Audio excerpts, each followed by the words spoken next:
YouTube going here.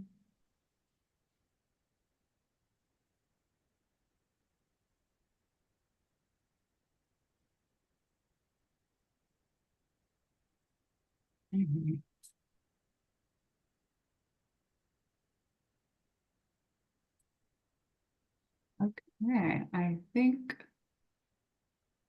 we are good to go there.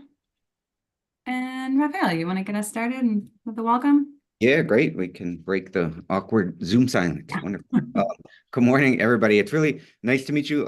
My name is Raphael Salas. I'm a professor of art at Ripon College, and an artist. And yeah, I've been on the Wisconsin Arts Board. This is my third year, but is my first panel today. So I'm excited to sort of meet you all and experience what our work is today. So I would like to, I guess, ask you to just introduce yourselves, maybe let us know what you do, and then we can, sort of go into the more expanded introductions this morning. Anybody can go first. Jared, you want to hop in? You're first on my screen here.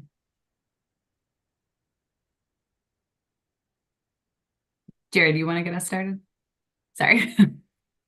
I think you're muted, Jared. Yeah. Sorry. I think you said Darren, and Oh, I'm not aware of everybody on whose their name is. So anyway, I'm Jared Dahl. I'm in Ashland, Wisconsin. I'm a woodworker, wood turner, carver, and this is my first time doing this. So it's a lot of information to sort out. So I'm excited to see how this all goes down and what kind of conversations we're going to have. And Christina, you want to introduce yourself?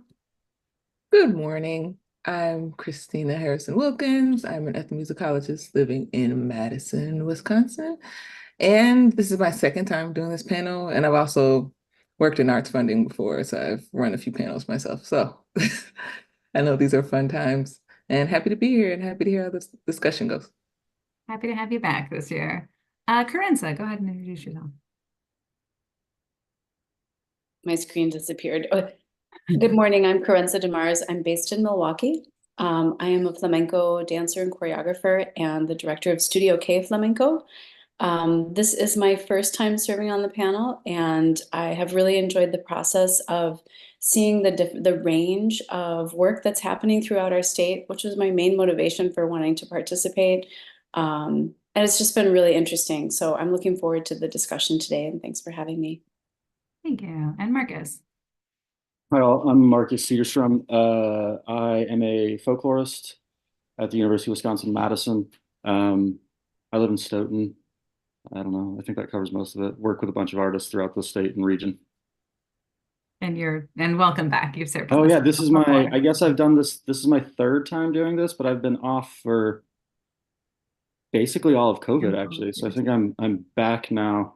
So I skipped all the rough stuff, I guess. Glad to have you back.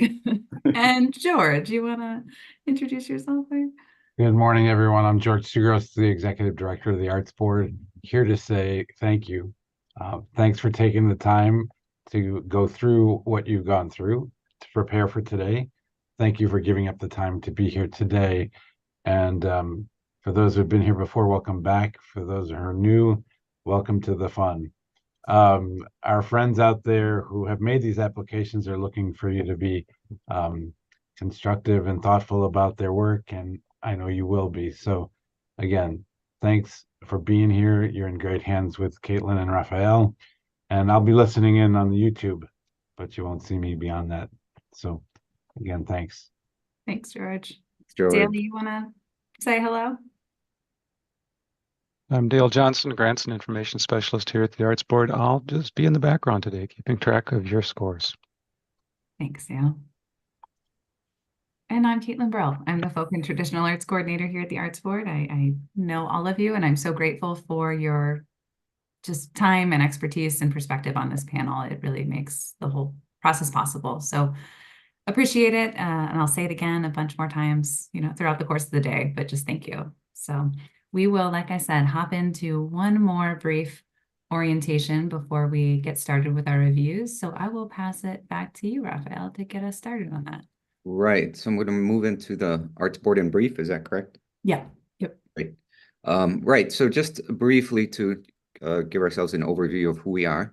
The Wisconsin Arts Board, established in 1973, is the state agency which nurtures creativity, cultivates expression, promotes the arts, supports the arts and education, stimulates community and economic development, and serves as a resource for people of every culture and heritage.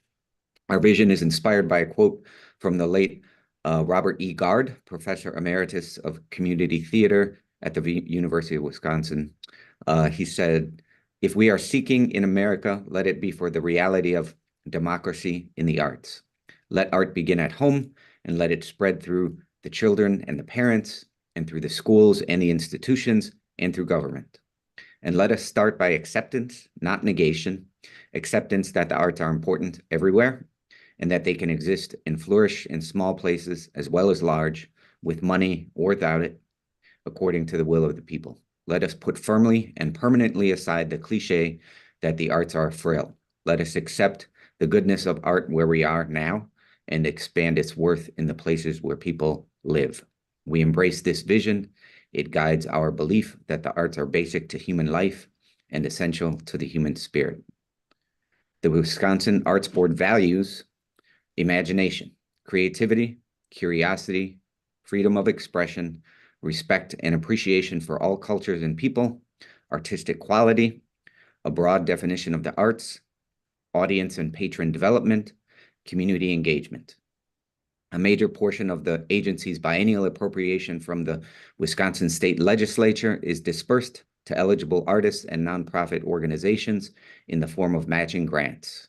Additional funds for grants are also allocated to the Wisconsin Arts Board by the National Endowment for the Arts, a federal agency. The board itself consists of 15 voting members who are appointed by the governor of Wisconsin. These members serve without compensation for a minimum of 1 3-year term. Members of the board are responsible for establishing the agency's policies and programs and for approving all grant awards. The board meets a minimum of 4 times per year. All meetings are open to the public. The board employs an executive director. As the chief administrative officer, the director supervises the Wisconsin Arts Board's staff, programs, and day-to-day operations. The agency's full-time program staff implement policies and programs, including grants, and provide technical and informational services to the public. That was hard to memorize. Good work. So the goals of the Creative Communities Folk Arts component, we will get started this morning with those 5 or 6 organizational project grants. So the goals of this program are to identify, assist, and honor the work of exceptional traditional artists, to support cultural activities of communities in which such artists flourish, and to make the significance of Wisconsin's multicultural heritage available to the wider public. We will visit the goals of the apprenticeship program before we begin those reviews. Your role today is to provide expert assistance to the Wisconsin Arts Board in its grant-making decisions to help keep the board informed regarding needs and trends that you see. Today, you will be reviewing grant applications according to established review criteria and making recommendations to the board. We would like you to apprise the board of needs and trends within your field and community, either through your general discussion of applications or in written assessment for board consideration. We would greatly welcome your input, and we would value any suggestions and recommendations you would like to make on the whole grant evaluation process. And I will pass it back to you for the role of the panel chair. Yes, thanks. Role of the panel chair.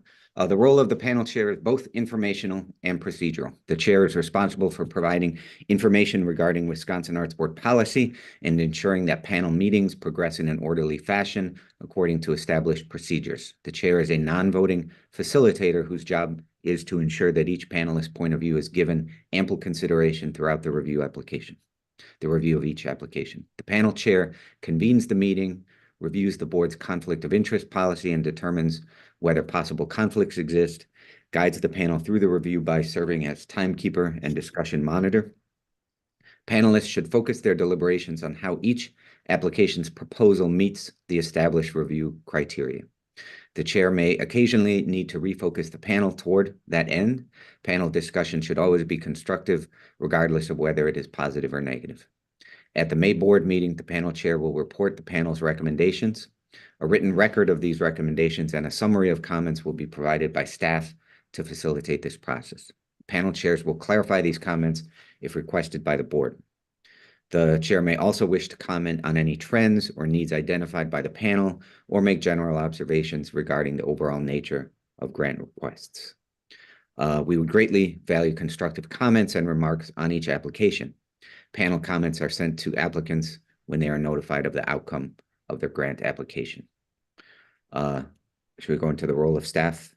Right Yeah, away? and I'll jump in there actually just to say that we should probably update that language. When they're notified, they have access to the live streamed or archived at that point recording. And then if they request, we will provide a summary of your comments. But I just want to make sure we're not going to copy and paste and send them to them, and they will be anonymized. So yes, we can hop on into the role of staff, and I can take over on that one if you'd like. Sure, great. So I will be staffing the panel today with technical assistance from Dale Johnson. Staff can answer technical questions related to eligibility issues, whether an applicant submitted a required budget or if an applicant asked for assistance in the grant writing process. Staff cannot make any qualitative judgment, artistic judgments, or tell you their opinion of the organization or artist's work. Each application will be evaluated based on the purpose of the Creative Communities program, the goals for this particular component, and specifically on the criteria areas outlined on your score sheets. You will be asked to score each application individually from 1 to 100 as based on the review criteria. However you score, we just ask that you be consistent throughout the day. So, don't maybe start really hard and get easier after lunch or vice versa. If you don't give a perfect score, and of course we don't anticipate that you will in every instance, then please explain why in written or verbal comments. After submitting all final reviews, each applicant's points will be averaged and ranked. You will then look at the ranking to identify whether or not you see natural breaks where you want to put the floor, beneath which no applications will be recommended for funding. You have already vetted an earlier version of these applications in phase 1, so it's presumed that the bulk of them are worthy of funding. However, based on the additional information provided in the phase 2 application, the panel may decide that some do not fully meet the funding criteria and so are not recommended for funding. Please note that if an applicant has received less than 50 points, they are automatically taken out of consideration for a grant this year. And we just like to stress that you will not be asked to deal with dollar amounts. We will use your numerical scores in a sort of formula on our end to calculate the award amounts for the Creative Communities grants in particular. So I will pass it back to you, Raphael. Right. Yeah, and to reiterate, as noted previously, the panel chair takes the panel recommendations to the full board. After review and ratifications of the panel's recommendation by the Arts Board members at their May meeting, applicants will be notified of grant decisions by June. Conflict of interest. You've received the conflict of interest form in the circumstance that you are asked to review an application of an organization with which you or a person with whom you have a familial relationship are associated. We ask that you withdraw from all consideration of that application, including participating in subsequent stages of discussion regarding that applicant's relative ranking. The panel should not take any action on any application which would financially benefit a member of the advisory panel or someone with whom a member has a familial relationship. Panelists should be open about their ability to judge an application objectively. The perception of conflict should also be considered and avoided. And I have everyone's conflict of interest forms on file. I don't have any noted conflicts. Is that correct? Great. No. I'm sitting out. Are you going to on Yeah. Alan Centennial Centennial? Okay. Gardens. Yep. Okay. Yep. I was almost going to send you an email about that last night. Yeah, And no, I thought it's fine. And you weren't a first or second reader on that one, In, right? in fact, I was not even given access to them. Oh, good. I already, okay. Yep. Then Yeah, that so means we're it good. was in the back of my mind somewhere. So, okay, one conflict on that UW-Madison application. So thank you for that, Marcus. And finally, let's see. Oh, as you've already observed, we are recording and live streaming this meeting because it is an open public meeting. Regarding the appeals process, we would like to let you know that an applicant may only make an appeal based on procedural errors and not on the basis of artistic judgment. So that is the the bulk of our one last orientation here. I think you all are probably beyond good to go, but do you have questions before we begin the review process? No. Well, so we're set to, I'm going to just pull up the agenda here. I think we said we were going to start reviewing at 9. It's a little flexible because we are live streaming. But what's your all's preference? Do you want to like get a little more coffee, take a 10 minutes and come back, or would you rather just jump into the applications?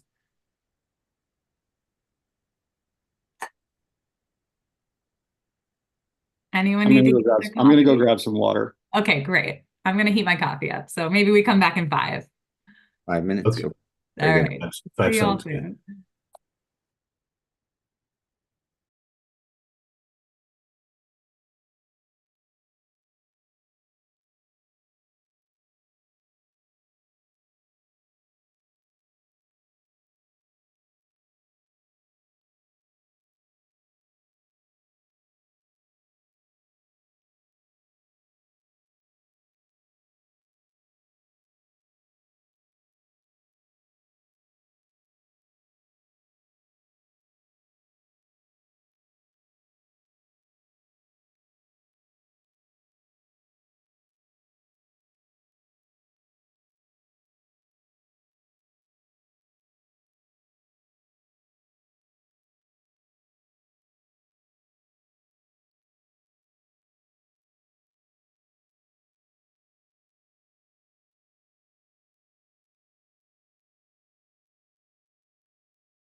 right. I think once Karenza is back, we will be good to get started. And like I said, I just for the first one, I'd like to stick pretty close to that start time, just in case somebody's tuning in. But the rest of the day, it's all online from here, so I'm not too concerned about it. And hopefully, we will still stick pretty close to the scheduled time.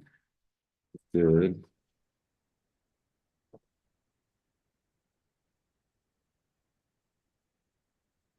All right. And the way we'll do this is Raphael is just ask you to introduce the applicant and then the first reader, and we'll go from there. Right. So the first applicant is the Bembe Drum and Dance from Milwaukee, and the first reader is Christina. So I guess we can begin discussion. Okay. This is, as he said, in Milwaukee, Wisconsin. The actual project is a series of monthly community cultural celebrations that are focused on three Afro-Latino musical traditions. They are requesting $6,000, with the total budget for the project is $24,300. It looks like they have already planned for 8 events over the course of about 6 months. And they have already secured 5 venues that have currently committed to the project. And their goal is to have these celebrations in historically marginalized communities within the city of Milwaukee. This is also, I meant to say this earlier, this is also the first year of this particular project. And they plan to, as a source of evaluation or approach to evaluation, have surveys and one-on-one interviews, and specifically an open writing spot in one of the surveys so that people can describe their own personal experiences of these celebrations.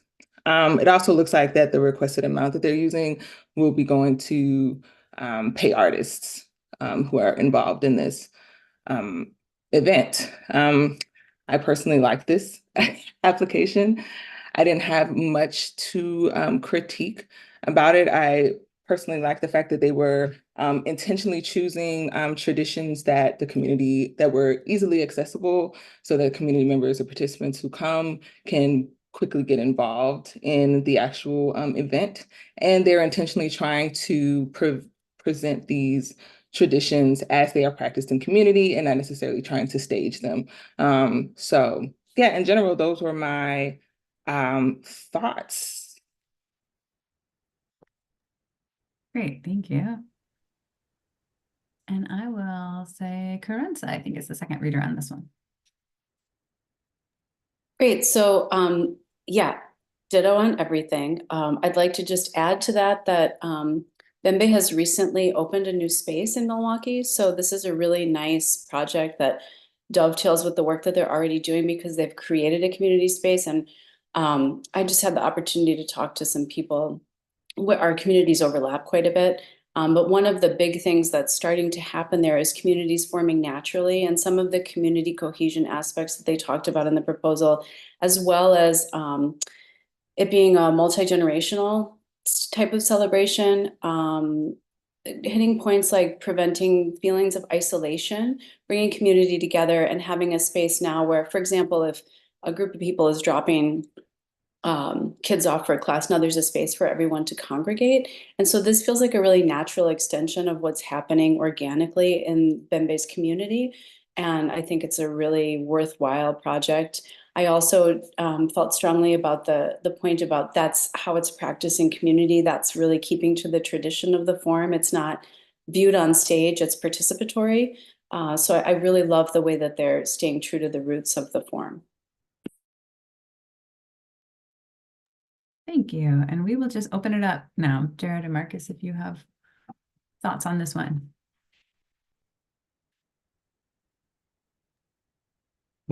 Yeah, I think it's a really great project, and it's well presented.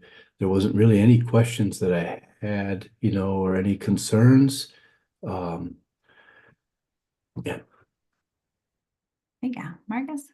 Yeah, I thought this was really solid. It seems super exciting. The only question I had was about there seemed to be a solid chunk of focus on the teaching and the education aspect, and they emphasize that it's pretty easily learned by watching and listening.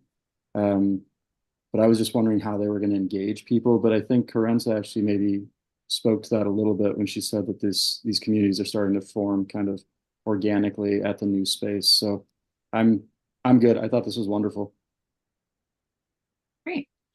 Well, if there's no other comments on this one, I would say, and I maybe should have said this earlier. So as you're in Smart Simple, you will now see all 19 or 20 of those applications in the kind of center column. When you open that back up, you'll see, when you open each application back up, you'll see any feedback that you've provided.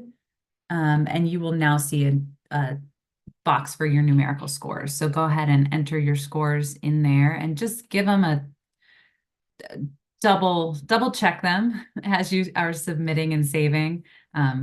They are typically correct, but we've had it happen before that it missed one and a field was maybe not accounted for. So, and Dale can kind of, once those scores are in, he'll give us the thumbs up, and Raphael, that's sort of our sign that we're good to move on to the next one. Okay.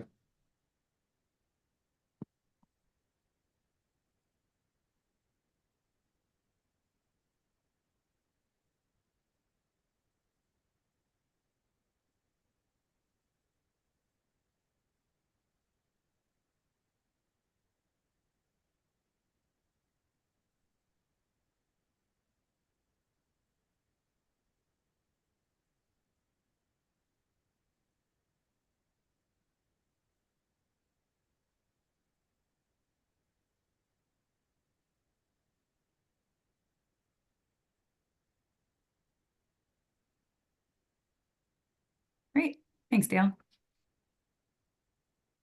Okay, are we ready to move on? Great. So next is the Eau Claire Area Hmong Mutual Assistance Association Incorporated, from Eau Claire. And the first reader is Marcus. Yes, let me get it pulled up here.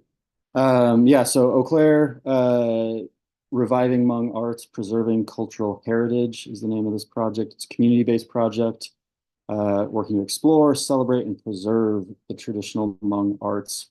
I think it's important to note here that it's really geared toward youth, the youth community in the area. They are requesting $6,000, so the full amount. I thought this was really good. It's a super strong organization, just a ton of expertise. The plan for the evaluation and documentation is wonderful. So I thought this was really solid. My one concern, and then it's not even a big concern, but it was something that I noticed. There were no artists named, and I know they mentioned in there that they had not yet confirmed with any artist because they need the money first, and we've got that catch-22 that always happens.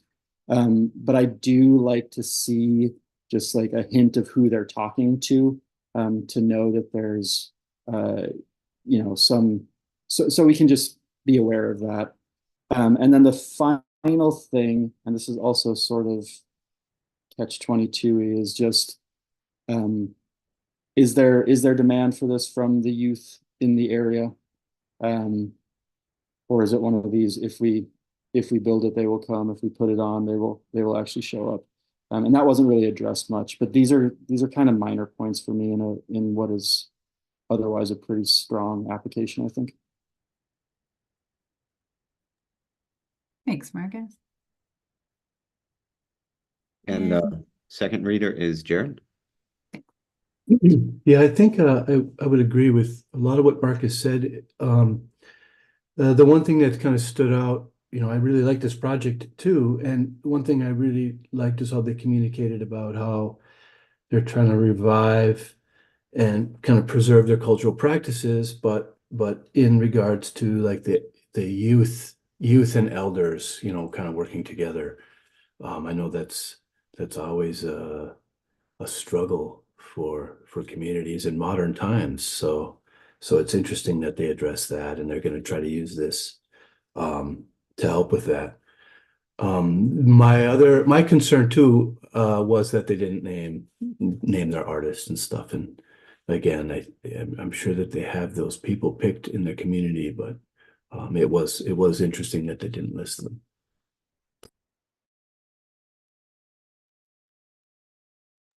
Thanks, Jared. And I'll open it up to Christina and Karenza. I did want to mention one thing. They did say that I think the parents and leaders have been requesting this organization to kind of do something to facilitate or to involve the youth. So I did want to mention that. They didn't specifically, like you said, mention whether the youth were demanding this, but but it seems that there are community members who are requesting something like this. I just wanted to point that out.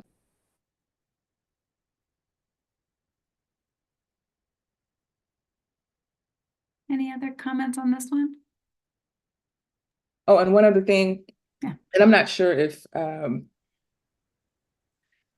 not sure how nitpicky to be about something like this, but in terms of how they collect or evaluate the program, um, they did mention surveys, but they talked about them as if the surveys or the information they were collecting will help them understand how well people are connected to the culture. And I just wanted to point out that I'm not sure if that specific thing is measurable, and maybe if there is like some other goal that they could, point to that maybe gets to that point at a later point, but something they can actually see and actually measure instead of something, like whether or not people are connected. We hope for that, obviously, and it's clear that that's their goal here, but that's just not something that I don't know if you can clearly see in collecting data and trying to measure. That's great feedback. Thanks, Christina. Can I add one more thing? Yeah, please. The timeline was a little iffy for me, just because they mentioned how long it takes to learn these instruments and to play and all this, but it's a quick turnaround. I think at one point, yeah, it can take years to learn the instrument, but obviously this is only a 1-year event with a public performance after less than a year of learning. And I know that that's like mastering versus learning, and there's all sorts of nuance there, of course. But again, and minor thing, but just like a little additional note from the applicant to explain that would be super helpful, I think. Just so we're tempering expectations, I think. But again, yeah, pretty solid overall. Thanks, Marcus. If there are no other comments on this one, I would say go ahead and score.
Thanks, Dale. Okay, great. So we will move on to our next applicant, which is the Friends of Oshkosh Seniors Center. The first reader will be Jared. Yeah, so this organization is in Oshkosh, and they're incorporating some native cultural heritage programming into the other stuff that they offer to the community. They're asking for $5,500. Um, so I think the main takeaway for me is, again, another really great project. The center seemed well established within the community, with lots of participation in some of their other programs, decent record keeping from what I could tell, so I like to see that. Maybe my one critique would be more diverse projects. I know the Ho Chunk, have a rich ash basketry tradition, and so I thought some of the classes and stuff were a little weak in selection or quality.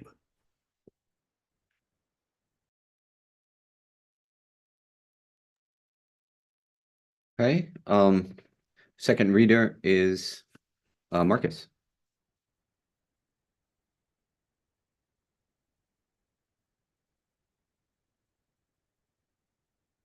Sorry, pulling everything up here. Yeah, I think this was a pretty solid project overall.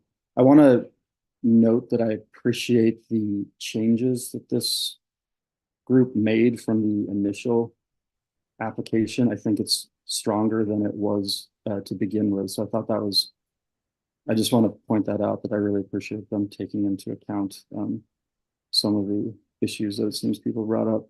I think the only other thing that I would maybe add here, I want to also echo Jared. I love the connection they're making and basing this on the community needs and wants and interests, following the archaeological finds there, and just really connecting in on that. So I think that's really important. My critique question would be about the evaluation and documentation. I think this maybe builds on what Christina said for the last one. How are we measuring an increase in awareness of Native cultures? It's just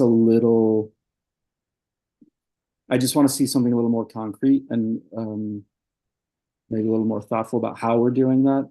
I think it's doable. It's not easy, but I think it's doable. So just thinking through what does it mean to evaluate and an increase in awareness for something like this. But otherwise, another solid application.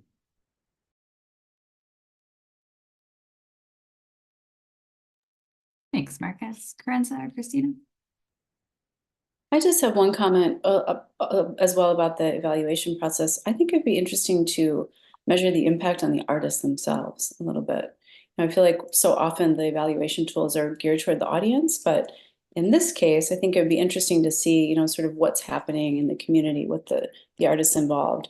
And I also agreed with the point about diversifying the offerings, because there are some other traditions but it seems like they're working with people that they are already comfortable with. And I wonder if maybe they want to broaden that scope a little bit to include people that they may not know yet, but could be sharing some different forms. Thank you. That's great. Yeah, I had similar thoughts, and yes, I agree, Marcus, about the evaluation. That was one of my other notes. And I would just like to generally point out that I think I was seeing this a little bit over multiple applications, and I wonder if that's an indication that maybe applicants might need some more guidance in thinking about how a program should be evaluated. So just a note there. But yeah, I also had the question specifically about why the specific traditions were chosen. And maybe it is they're working with artists that they know well and that kind of thing. But it would have been helpful to just have that detail, like whatever the reasoning was, just to better provide that context, so we could all understand that. Thanks, Christina. And that evaluation piece, so we had the arts ed panel on Wednesday, the local arts panel yesterday, the folk arts panel today. It's come up. There was a whole long discussion about it yesterday. So yes, I think that is somewhere where the arts board maybe can step up and offer some kind of evaluation workshop or a little more guidance there. So I appreciate y'all's attention to that piece, and I'm sure we'll continue to discuss it today. So thank you all. If there's no other comments on the Oshkosh Senior Center, Friends of the Oshkosh Senior Center, I'd say go ahead and score.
Thank you, Dale.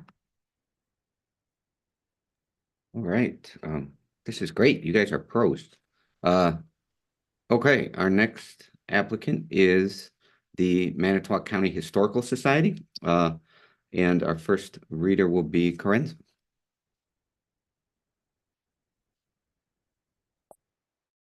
Okay, I'm just clicking through multiple tabs here. One moment, please. All right. So this is actually the third year that they're doing this Heritage Makers Market with the Manitowoc County Historical Society. And this is for 2025. So it appears that they, yeah, it's the third year that it's happening. So it will be in June of 25. Over the last weekend in June, they're requesting just over $4,041.40 of a total $12,000 budget. Let's see, I'm just going to get to my comments here. So one of the things, the majority of the funding is for pulling it off, not necessarily compensating artists, but there is no fee to artists to participate, and it is supporting artists through offering a platform. So one of the points they make about this is the preservation of stuff as a museum, but they're trying to make it sort of a live experience, and it seems that they've been successful in doing so in past years.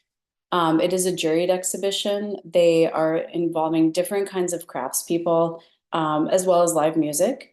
And they are kind of telling the stories about the actual crafts that are being showcased as well. Some of the traditional,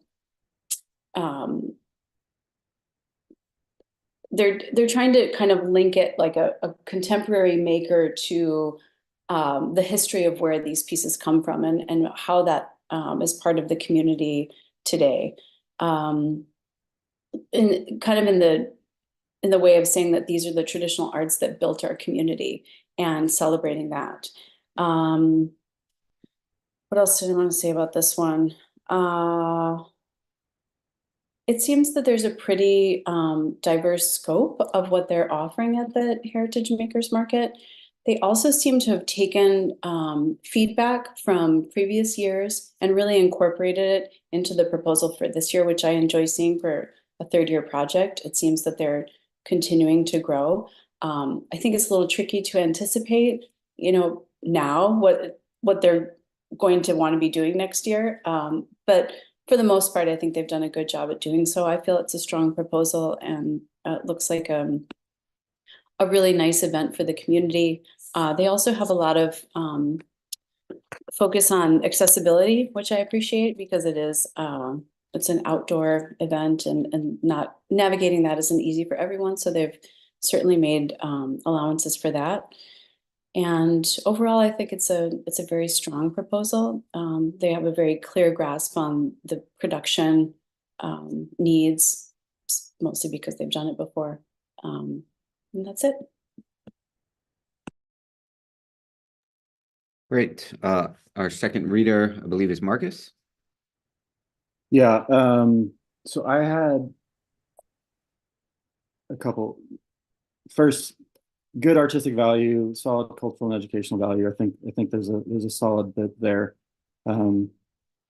Super skilled, experienced people, lots of expertise. So I really appreciate that. I do have two somewhat big concerns.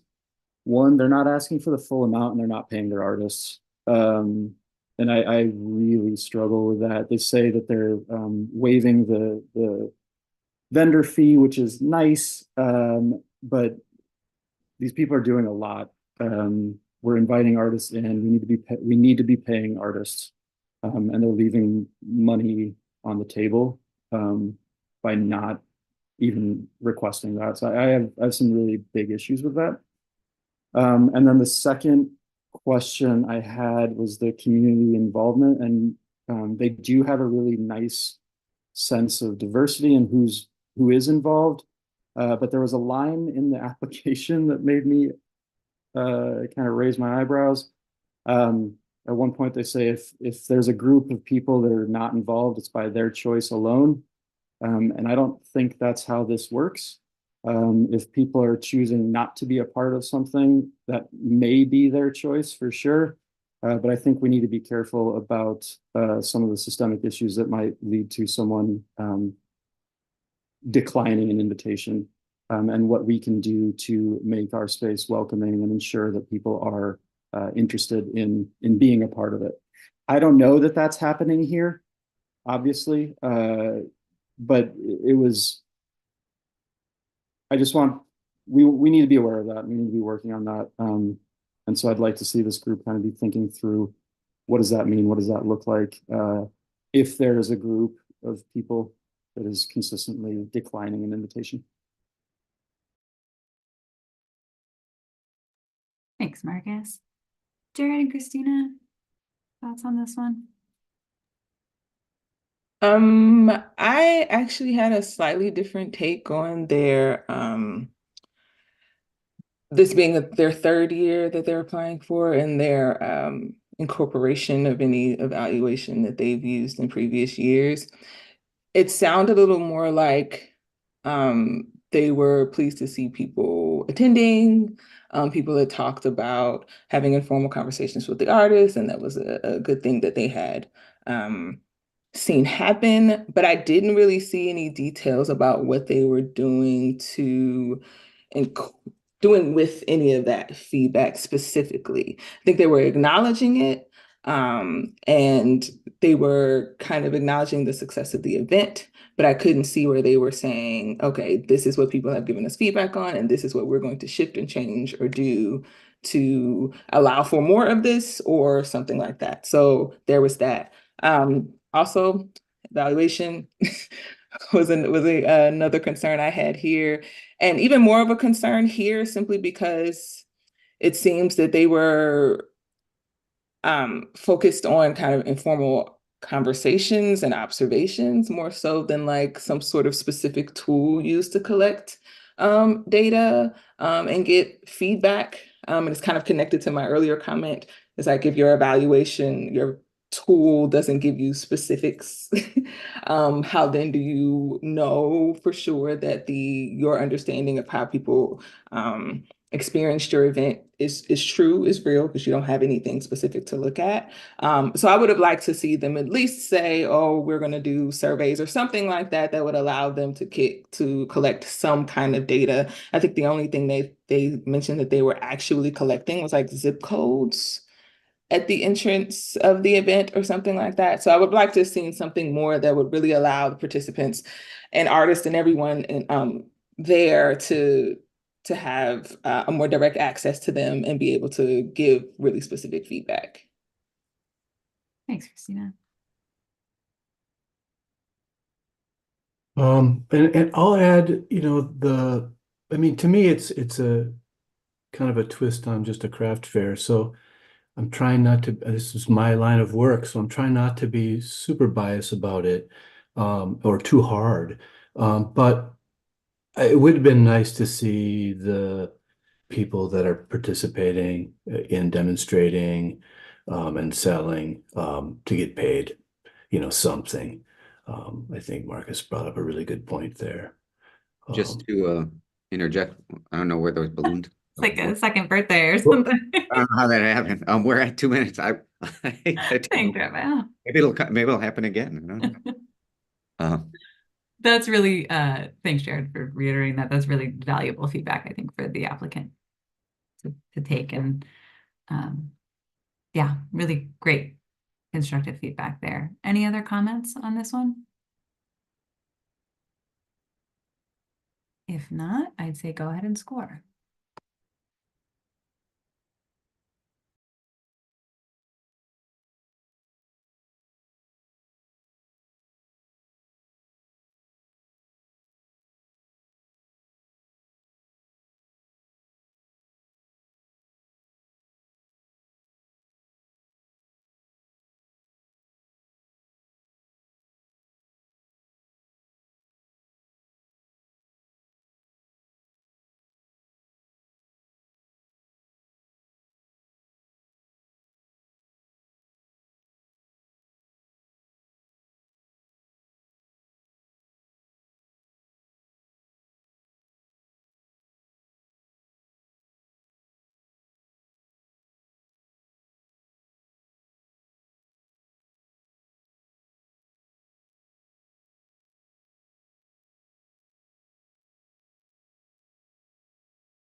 Thank you, Dale.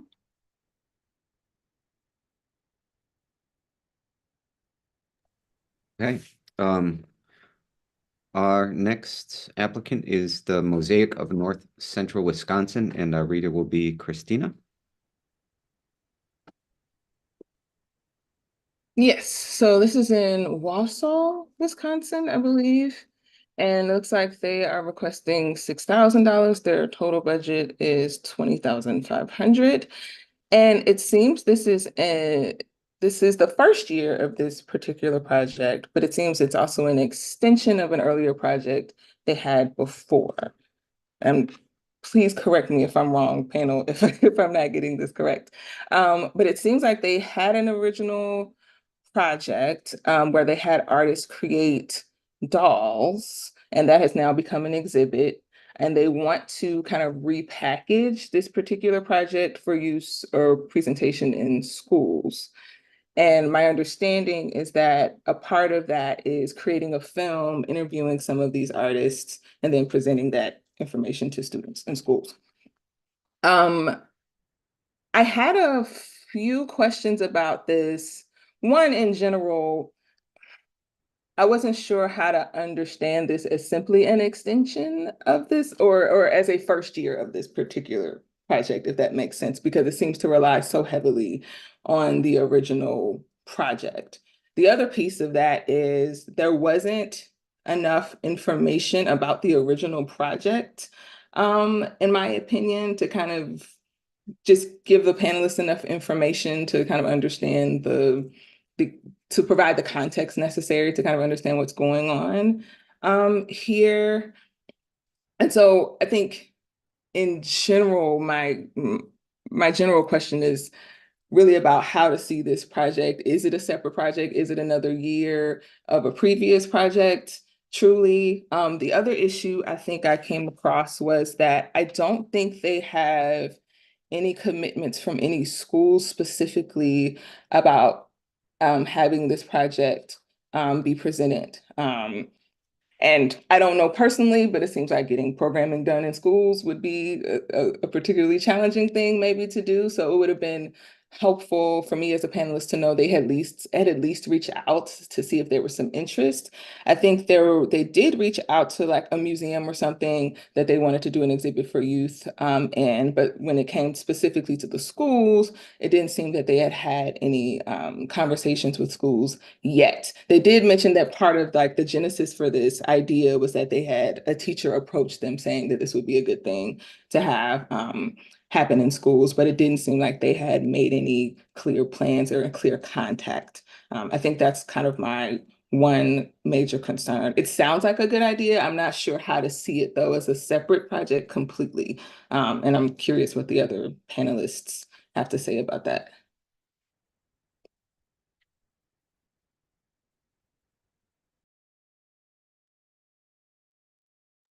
Thanks, Christina. Yeah, please jump in if you have thoughts or would like to respond to that question Christina had. I had the same concern in regards to the public schools. I mean, as a panelist, I don't know how that whole thing operates, and it would seem, you're dealing with another bureaucracy, and how does that even work? And there was no mention of any of those specifics. I thought it was a really interesting project, though, to sort of expose youth to different cultures through their clothing, through this doll project. But I didn't I saw it as a continuation. It sounds like some concerns about feasibility there then without those details and that additional context. So that's helpful feedback. Karenza or Marcus on this one? I just had I also had questions about the teaching part. I had two other questions. One was about the timeline for turning this into a film. It seemed like a pretty quick turnaround to be doing a bunch of interviews, filming, and then doing the editing. I'm trusting the filmmaker there. I assume that there were conversations about that timeline, but it did seem a little tight to me. The other question I had, and this, I don't know, this is maybe getting into the weeds here, but like, I'm always a little nervous when we start doing reproductions of clothing things because it can quickly strip the project of any cultural context, and we're just like recreating, like here's this, and it becomes more of a costume than clothing. And I know we sometimes use the term folk costume, but there are some issues there. So I just wanted to have like a line or two, a sentence or two, explaining how we're ensuring that we're being culturally respectful and responsible and thinking through some of those issues when we reproduce something like that. And I think they did a pretty good job of noting that there were a lot of people from those cultures doing it. But when we start bringing it into schools, I just like the school. I think maybe the school issue is the underlying issue here. Just wondering how that was going to work in more detail would have been helpful. Thanks, Marcus. Karenza, any thoughts on this one? Yeah, I think their timeline for contacting schools and youth organizations is appropriate. They said they're not going to do anything in schools until January 25, and I think that's plenty of time to reach out and schedule things. I also had, to me, ideally it would be more dialogue with artists and students versus film and project. So I had some concerns about the direct involvement of cultural ambassadors participating in this. That would be something that it's not totally clear to me whether that's happening. It's like kind of seemed like it, and then in a later part of the narrative, it didn't seem like that was going to happen, that it would just be a film. So I have similar concerns in terms of how it's actually being presented. It's not really fleshed out. Like Christina was saying, it's an extension of the project, and the first project seemed really interesting, but I don't feel a clarity on the extension of this project. That's really helpful feedback. So thank you all. Any other comments on this one? I think in regards to if you're looking deeper into the weeds, it's 29 artists that created the 31 outfits. Those people were directly tied to the culture, except for the two. And I think that this movie, I think, was intended to sort of help with what Marcus' concerns were. So, I think that is a little bit more addressed in here, maybe not in a direct way, but I think it is there. Yeah, I think that's a good point, Jared. I think like I got to as I kind of meandered my way to the point. I think my underlying issue is the school aspect and how we're working that into the schools. But you're absolutely right, Jared. I appreciate that. And just for the sake of putting it on record, another evaluation issue. They did mention that there would be an online survey, I believe, for the adults to determine whether or not this was a good program for the youth. And they said when it came to the youth, that they would be using kind of basic observation to determine what questions the youth were asking about this, to determine whether or not the youth were actually engaging. I don't know if you can tell whether someone is engaging with something just based on whether or not they ask a question. So once again, that's a tool that might not actually be successful. So I just wanted to put that out specifically and address that. And I think they also, they also said if the teachers and youth feel it is successful, they'll recommend it to their peers. Once again, I don't know if we can determine that someone thinks it's successful and so they recommend. I don't know that always happens. So I think there might be some more conversations or questions they need to ask themselves about the tools they're using to evaluate the program. Really helpful feedback on this one. Thanks, y'all. Any other comments, Raphael? I saw your 2-minute party warning. Does anybody know why that happened? I put my hands up and my computer celebrates. I don't know. You can not go ahead and score.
All right. I think I see all of those in there. Thanks, Dale. And on this last one, Marcus, if you want to just turn your screen off and kind of step away for 10 minutes, I think by 9:50 we should be wrapped up on this one. But that would be great. Thank you. Okay. Yes, then our next applicant is UW-Madison Horticulture Department. Jared will start us off as the first reader. Again, Madison, this this group wants to continue a project that has been going, I think it's year 3 now, a folk festival that incorporates live music, storytelling, a seed exchange, dye garden, and some hands-on skills as well. And as I pointed out, 3 years. So this is, again, they've been successful so far. And one of the main things I took away was they're taking their feedback from the past and adding that hands-on element. And I think it's in the form of the little straw decorations, the Himley, I think it's called. So that's kind of my main takeaway. It seems like a nice project. Lots of people show up. And there was no real concern. Yeah. Thanks, Jared. Carenza is the second reader on this one. I agree that they are taking into consideration what has occurred in previous years and trying to bring that forward. This year, I think that one of the things I enjoyed seeing was that they're planning to do more outreach in multiple languages to reach different communities. And I think there's a way of creating a sense of ownership of an event if we rely on the participants, the performing artists or the presenting artists to bring their communities and making sure that those communities feel welcome at events like this. They were talking about having a high population of UW-Madison students. So it'd be nice to, it looks like they're trying to do some more outreach and vary not only the age groups, but also the communities that are attending the event. So I think that's, that to me echoed as very strong. I really appreciate the diverse offerings of what they're planning to include in the festival. Seems like there's a nice balance of different folk traditions. There's a high number of artists that benefit from this project. There's also a lot of different ways of engaging with the goal of the project, you know, talking about finding different ways. Sorry, I'm just looking at my notes, like clicking back and forth. It's like taking a minute to I feel like I'm multitasking with the screens. The horticulture department, right? I love that there are creative ways to engage in how that's relevant and, you know, doing things like showing, you know, seed to plant, to dye, to all of this, and then kind of bringing everything together. I think they're doing a good job of that and a good job of engaging the community. I did not have any concerns about this in my notes at all that I see. Thanks, Carenza. Christina, any thoughts on this one? I liked it. I thought it was a great project. I do think this is a good example of an organization looking at the years prior and intentionally trying to incorporate specific things into the next year's events based on that feedback. I also think this is a good example of thinking about your evaluation and the tools you use there. They talk about, you know, getting demographic information. They talk about having a survey where they ask which activities the people participated in.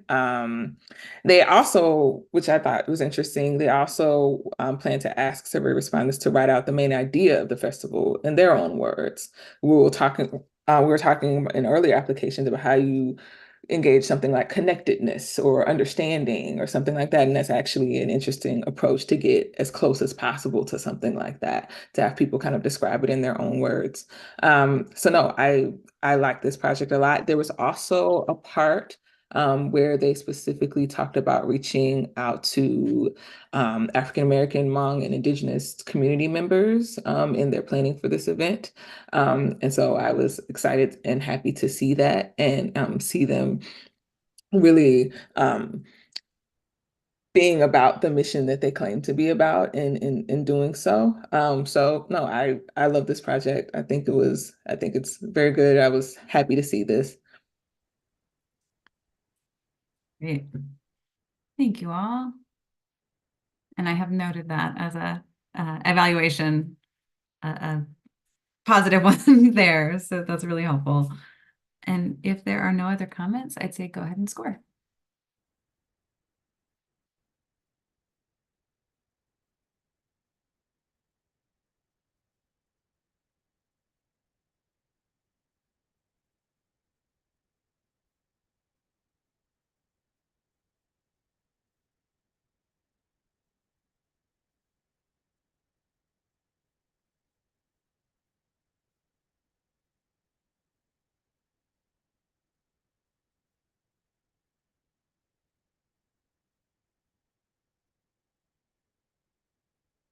Great.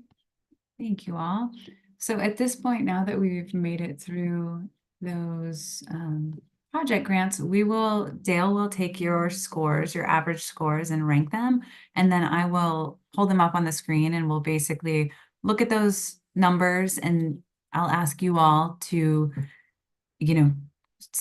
one of you just get us started on the conversation about if you think there's a point at which, there's a break in the scores where maybe those above or below a certain line are not as ready for funding. And maybe that won't be the case. Maybe you'll recommend all of them depending on your scores, but we can go ahead and take, Dale, should we just take 10? We might as well take 10. We are making great time. So let's hop back on and then be thinking about, we'll have more of this at the end of the day, but I think you've called out a few pieces, especially that evaluation, but just what you saw in these applications, any trends, anything that, areas of concern or where the Arts Board might be of more support to the applicants. I think that you have been doing that throughout the morning in conversation, but just feedback on the evaluation process from your perspective, as a panelist as well. So we will have a quick evaluation conversation after you all make your recommendations, and then we will move on to one more orientation for the apprenticeship program. So let's take 10 and maybe 9:57 we meet back up. Great, thank you all.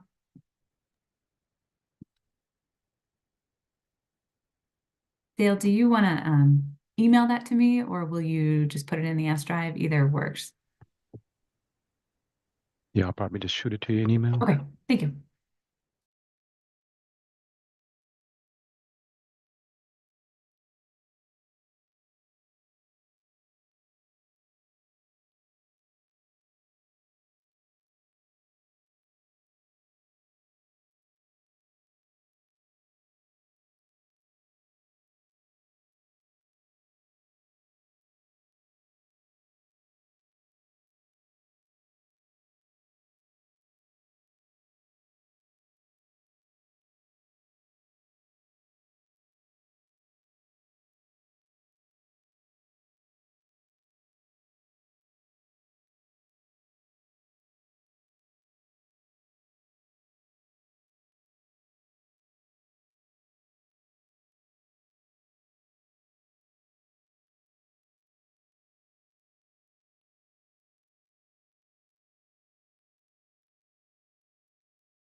Hey, Caitlin, I think you're muted.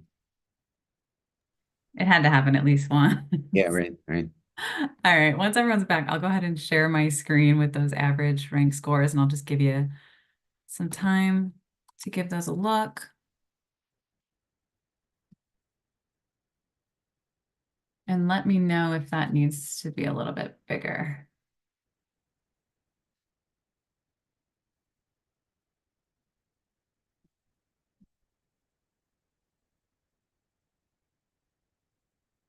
So we'll basically ask you to take a look at this, and then we will work to reach a consensus on whether or not you all feel like there's a break in the scores where you feel like maybe some above a certain point are ready for funding and those below are not ready for funding and you would not recommend them for funding, or, you know, if you'd recommend them all for funding. So, and, you know, for better or worse, we don't tell you how much money we have to work with, which probably just makes it more frustrating, but we'll just ask you to use those scores and the applications that were in front of you to make that determination. So I'll give you a minute, and then if someone wants to get us started, throw something out there, that would be great. Any questions about this piece?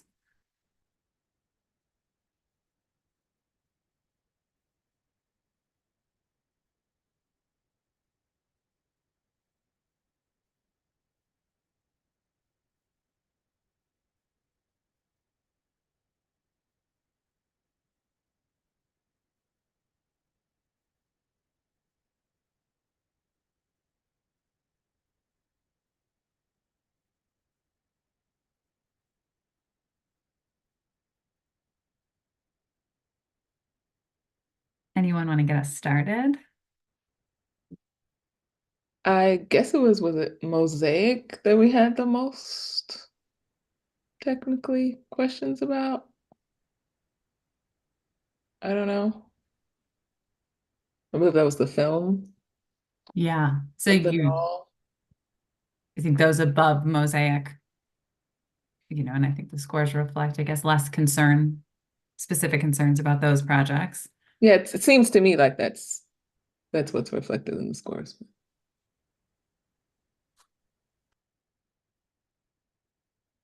What are others feeling? I would agree with that too.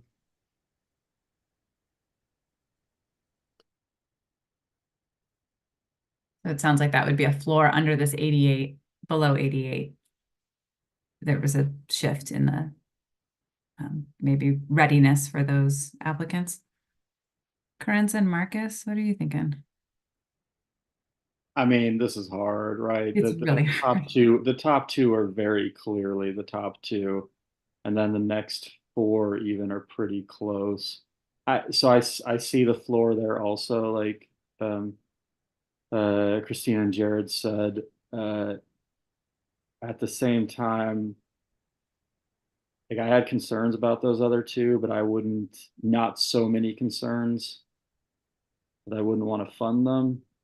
But if we're looking for a floor, I get where it's at with that cutoff at like 85.25 there. But I would also 100% be comfortable funding everyone. Again, we don't know how much money there is, so I have no idea if that's even feasible, but and I guess these were not helpful comments that I just gave, but that's what no, this I'm is part of the process. Struggling right now. It's like really close for those four there. So it is, I guess, worth noting that this is a, you know, 3.25 break there, and this is what 2.75. So it's maybe less of a break between that 88 and 85.25. But if you all feel like the, you know, quality of what was put in front of you shifted or that you had enough concerns, I think that that's absolutely valid. But I hear you, Marcus, just talking out loud. It could be all of them. just thinking out loud. Yep, just word vomit. Super helpful. That's exactly the way I feel. That's why I didn't say anything yet, because I just feel like, well, I mean, it's very difficult not to know if they all can be funded. I feel like they were all worthy proposals. Yes, we did have some questions about a couple of them, but As has been said, clearly there were two that were very strong and the rest were good, if not pretty darn good. Yeah, to be clear, I agree with what's been said. I wouldn't, if I had my way, not fund anyone. But if it's a situation where someone has to be not funded, it just seems that there were more concerns lower in the list. But if it's possible that everyone is funded, great. And I'll say that, those top two that really clearly stand out, given your scores, the award amounts will be dependent on the scores that you assign them to. So, I think that is something to consider. It sounds like, Jared, what are you feeling? I mean, yeah, I mean, I would agree with everybody that unless there was some like 70s in there for score, I think if there is money for everybody, I would agree with everybody too that they're all really good projects. I think there was no like really major concerns. And I'm new to this too, so I'm kind of sorting out exactly, how to look at it. But And I don't know if it gets easier with time, maybe Marcus. yeah. It's hard either way. But that's helpful to know that and based on the scores, it sounds like there were no big enough red flags that it seems like you would all be comfortable recommending all of them for funding. If that is the case, I'd say we just want to have a verbal sort of consensus on that. So is that what I'm hearing? You'd like to recommend all of them for funding? Yes. Yes. Yes. Can I just make one more point that I'm looking at the locations, and if we recommend them all for funding, we've sort of like getting a pretty good range across a large area of the state too, which I like. I didn't realize that. That's a great point. I'm glad to see it. Yeah, All right. let's do it. Well, it sounds like we're gonna recommend all 6 of them for funding, and Raphael will take that recommendation to our board in a couple weeks. So thank you all for that. I really think that that's the hardest part, usually, other than all the time you've already invested into this process. At this point, we will just have a quick kind of evaluation process conversation about creative communities. If you have any feedback, and the review process is fairly similar, Smart Simple wise, for the apprenticeship program. But if you have any feedback about how the system works, if there were parts of the application maybe that you focused less on or focused more or would have liked to see more of, or just had seen kind of built out in the application. I think that we're always kind of walking a fine line as the state arts agency, with being accountable for those funds, but not then adding one more question to the application, both for the panelist's sake and for the applicant's sake. So if there were parts of the application that you just found like you skimmed or that you didn't give as much time, I think that that's helpful.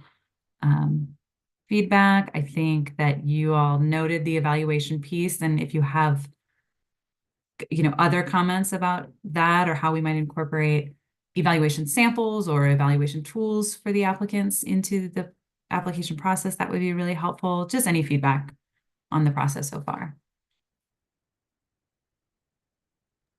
I mean, I'll definitely add to what Karina said about the evaluation. Like I noticed that theme throughout the whole thing, as you already noted, and I kind of just left it thinking that this common thread was there, so I was going to judge as an average, But do you think, and I mentioned maybe it's an evaluation workshop or maybe it's more tools that we're offering, but do you think that there's something that the arts board could offer that might have strengthened that portion? Or maybe it's just more clarity, more guidance on the evaluation piece and what we're looking for, what you all are looking for. But anything that would have really strengthened. And I think you gave really valuable feedback in each application's case. So hopefully they will take that.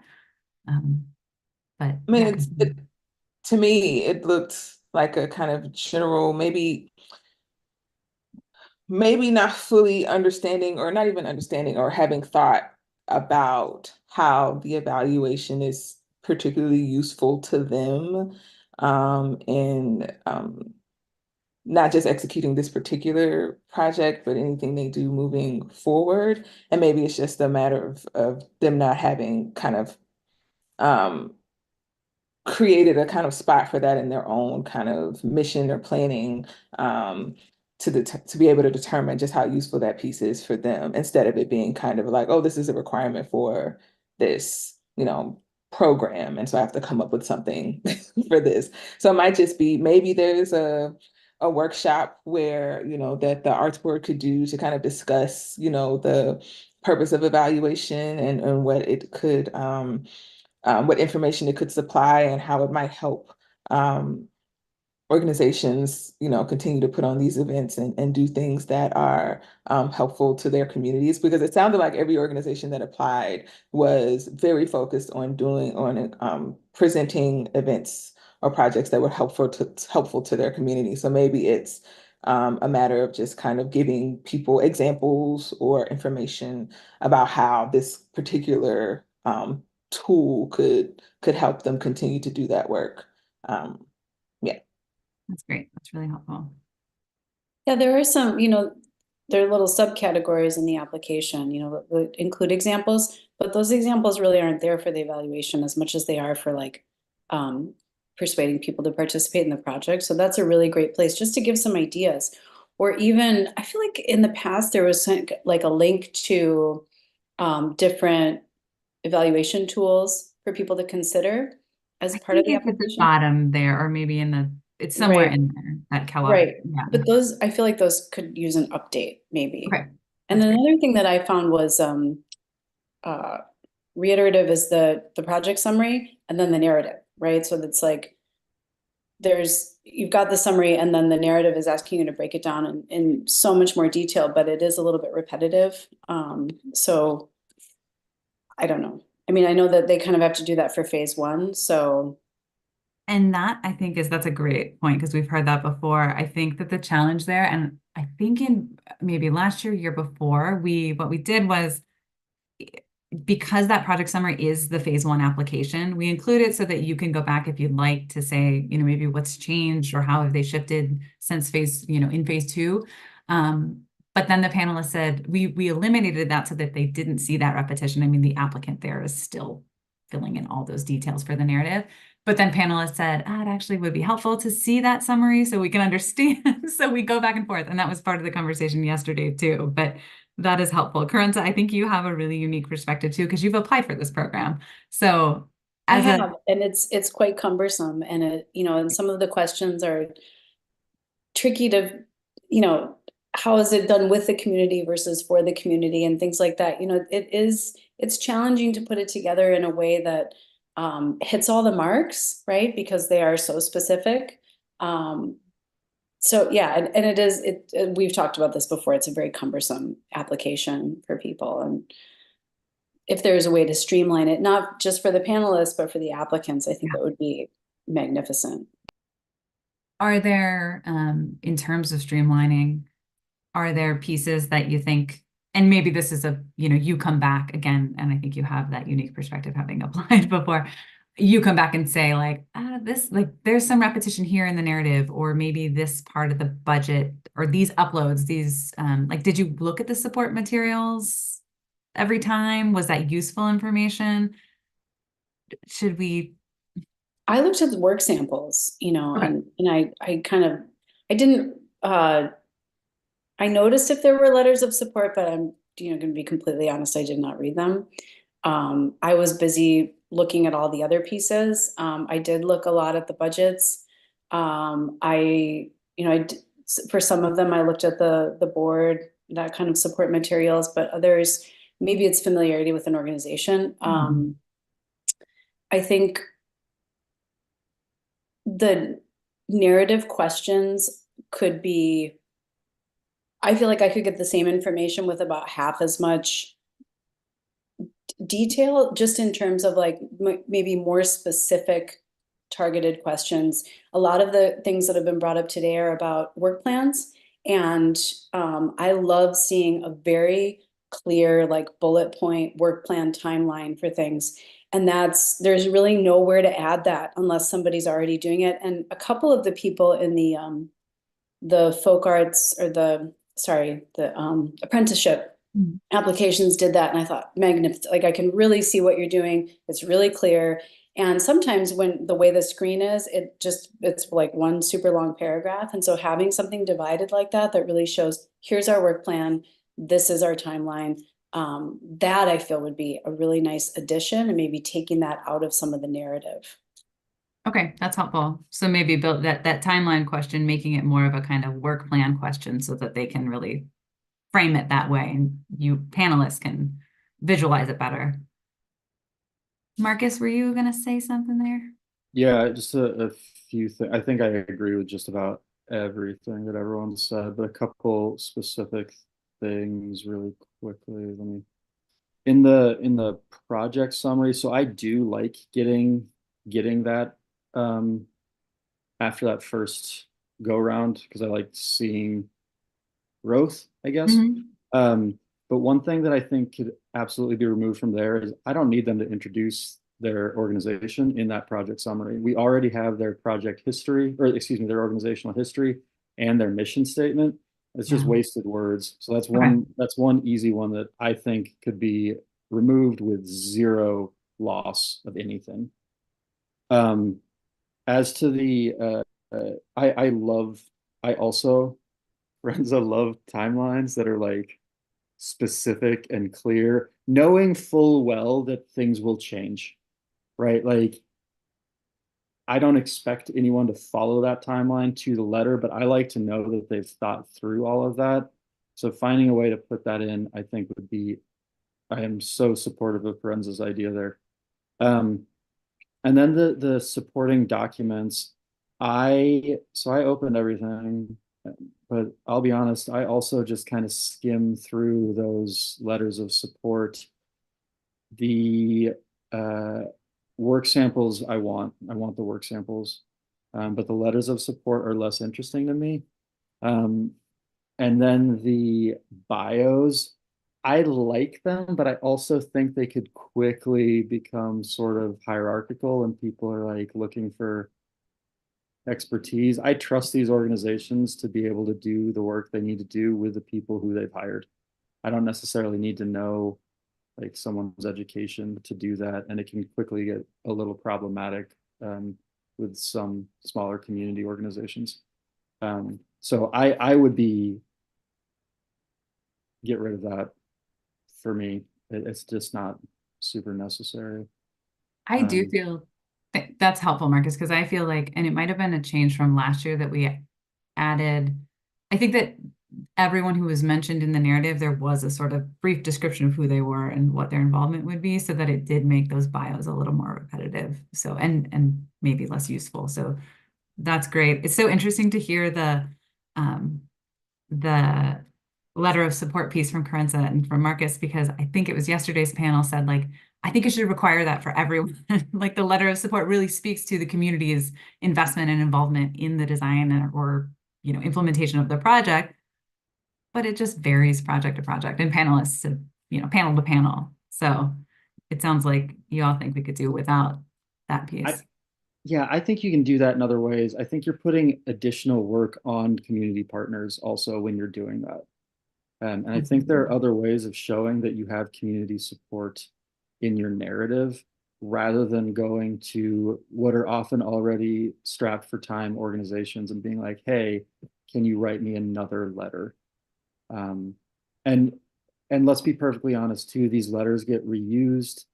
They end up as templates with just like minor changes. It feels like super old school to me to still be working with letters of recommendation. I'm like, I write them all the time. What are you talking about? No. That's really helpful. I mean, I do. Oh, sorry, go ahead.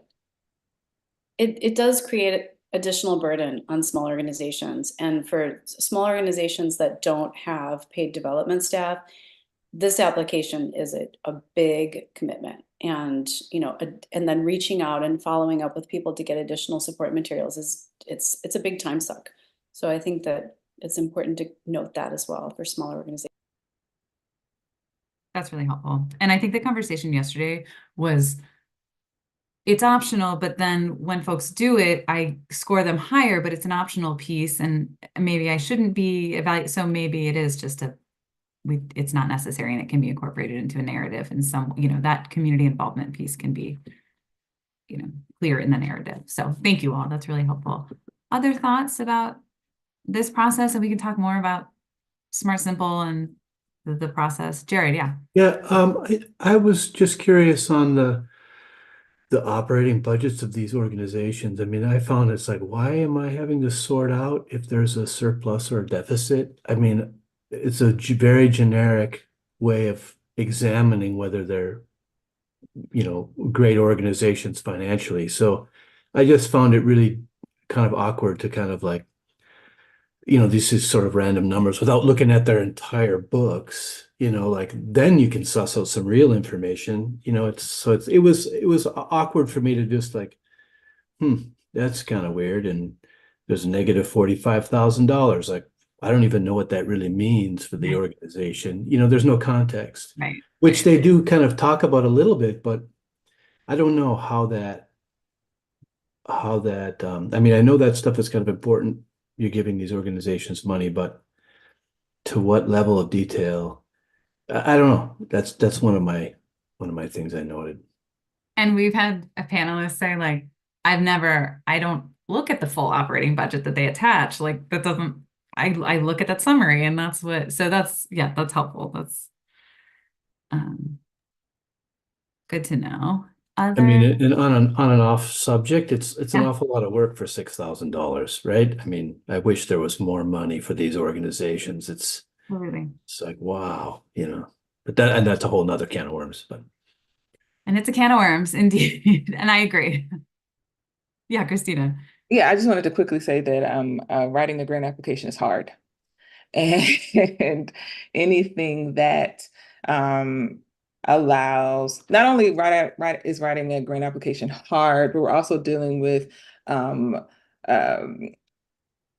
different kinds of communities here who have different writing skill levels, who are have different languages as their first language and all of that. So anything that allows for like bullet points that the panel has been talking about or anything like that sounds to me, now English is my first language, so I don't really know, but it sounds to me like it might make it easier to get the information to the panel without the applicants having to kind of deal with whatever language barriers might be there.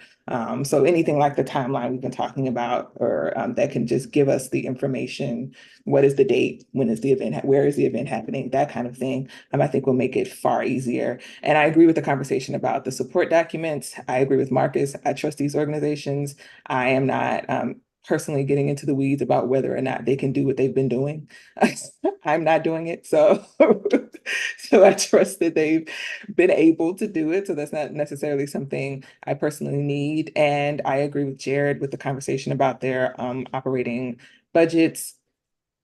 It doesn't really give enough information for me to determine really anything. And especially, having done this now twice post like COVID issues, everybody has an operating budget issue of some concern. So it doesn't really give us kind of the information that we need about to know whether or not the organization can do what they do. I think getting the information about the project budget and knowing that they've thought through the expenses that they will need and that kind of thing, it just gives us more information, more of the information we actually need. Great, that's helpful. And I think that bullet point piece, and we'll come back to this with the apprenticeship program, because we're always thinking about like, how can we simplify, but still get enough information and context for the panel to make that assessment. So to be continued there for sure. Other thoughts about this creative communities piece? Raphael, anything you how you doing? How we doing here? We're done with those ones too. No balloons that time.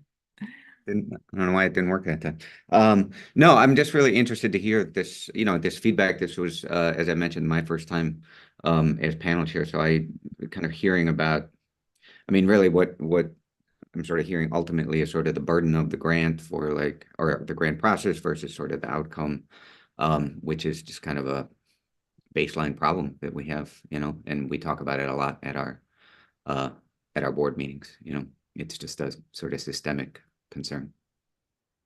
Yeah, we certainly know that it's a ton of work for these applicants for not a ton of money. So for anyone listening, I want to acknowledge that and pat yourselves on the back because they were strong applications. So, and thank you all for your time in reviewing those. And if there's no other thoughts about the creative communities piece, I would say we could jump into our final orientation. This is a real quick page we'll read through about the apprenticeship program before we begin our review of those applications. Great. Okay, yes. So the orientation for Folk Arts Apprenticeship Program, specifically. This panel will now turn to review the Folk Arts Apprenticeship Program applications. Folk Arts apprenticeships are designed to strengthen and encourage the continuity of Wisconsin's diverse cultural traditions by supporting distinguished traditional artists in passing their skills and knowledge on to committed and talented apprentices. In contrast to the Creative Communities program, these applications are from individual artists. All requests and awards are set for the amount of $3,500. Handwritten as well as electronically submitted applications are accepted, and the mode of application should not affect evaluation of this application. The Wisconsin Arts Board also accepts video submissions. The aims and objectives of the Folk Arts Apprenticeship Program involve art forms that are rooted in a community where they have value and a traditional place. Any folk or traditional art forms carried on by members of any of Wisconsin's various cultural communities are eligible for support. These cultural communities may be based on shared ethnicity, language, religion, occupation, recreational pursuit, foodways, or geographic region. You will be asked to evaluate each application based on the purpose and goals of the apprenticeship program and specifically on the criteria areas outlined on the scoring and comment form. These criteria give priority to apprenticeships that will help ensure the continuation of a traditional art form in a community where it has a value and a traditional place, and instruction of art forms that are potentially in danger of being lost or that help preserve an endangered language. Scoring and recommendations, you will be asked to score each application individually from 1 to 100 as based on the review criteria. Again, you will submit your final reviews in Smart Simple with any additional comments and your numerical scores. Staff will average these scores, and then you will receive those totals and be asked to, it will be the same process that we just went through. Any application that receives less than 50 points is automatically taken out of consideration for this year. And then again, you will look at that ranking and identify if there are natural breaks and where you'd like to recommend setting a floor beneath which applications will not be recommended for funding. Do we have questions before we begin the apprenticeship? Piece of the review?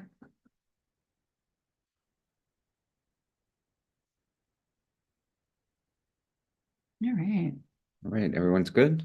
Great. So we're starting just a little bit early, but that's fine, Caitlin, right? I think so. Yeah, I think that, it's available online at this point. It's streaming. So if someone would like to go back and Right. miss it, unless you all feel strongly that we should pause for another 10 and come back, then good to keep moving. Okay, Great. great. And our first Folk Arts Apprenticeship Program candidate is, and I apologize for any of the names that I will mispronounce as we move forward. I didn't prepare, so I will do my best. Our first applicant is Raka Bandio from Madison.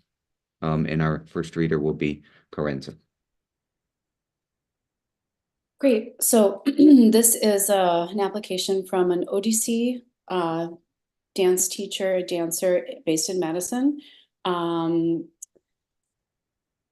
They are proposing to work with 4 different apprentices to bring them to performance level in ODC dance. Things to note about this application for me are that ODC is not very well represented in Wisconsin. There just aren't large communities performing it. There aren't many teachers. So Raqqa is one of the few, if not the only, don't want to say only, but one of the few. So there's an extremely high learning curve in this dance form. So seeing the work samples of the participating apprentice, I felt that there was a very strong commitment to the form. And certainly a commitment to continue the learning that has already begun. They've been studying for multiple years. There is clearly shared community here. I also thought it was interesting that not all of the apprentices are Indian, but Raqqa's, in her own words, were about sharing her own culture and being, sharing her own dance tradition with others. And that's part of the one of the principles in ODC dance, that we are all one family. And so sharing outside of maybe the Indian community is part of her practice, which I thought was really an interesting point to note. The work plan, the goals seem absolutely reasonable. The budget also seems reasonable. I know that sometimes people in traditional dance forms wonder why costuming is so expensive, but it's an integral part of the practice. And so all of the elements need to be there to honor the tradition as it is. Another point that I want to make about this application that I feel is really strong is she's acknowledging that ODC dance is, because of some of the softer movements, in contrast to Kathak or Bharatanatyam, the other Indian dance forms, has been used as a fusion dance in some other practices. And one of the things that Raqqa is really committed to is preserving the cultural integrity of the form. And so I feel that it was a very strong proposal in that way as well. Thanks, Granza. Second reader on this one was Monique, so I'll just open it up for discussion.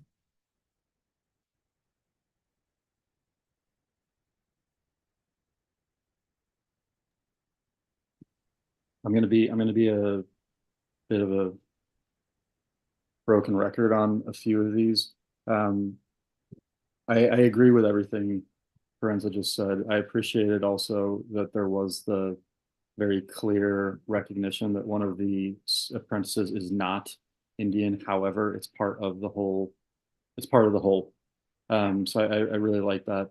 One of the things that I would have very much liked to have seen, and Caitlin, we've talked about this, and I've talked about this on all sorts of other panels, when it's a classical form like this, an Indian classical form, I would like to just get a couple more sentences, just a little explanation from the applicant about how it fits into the broader tradition also.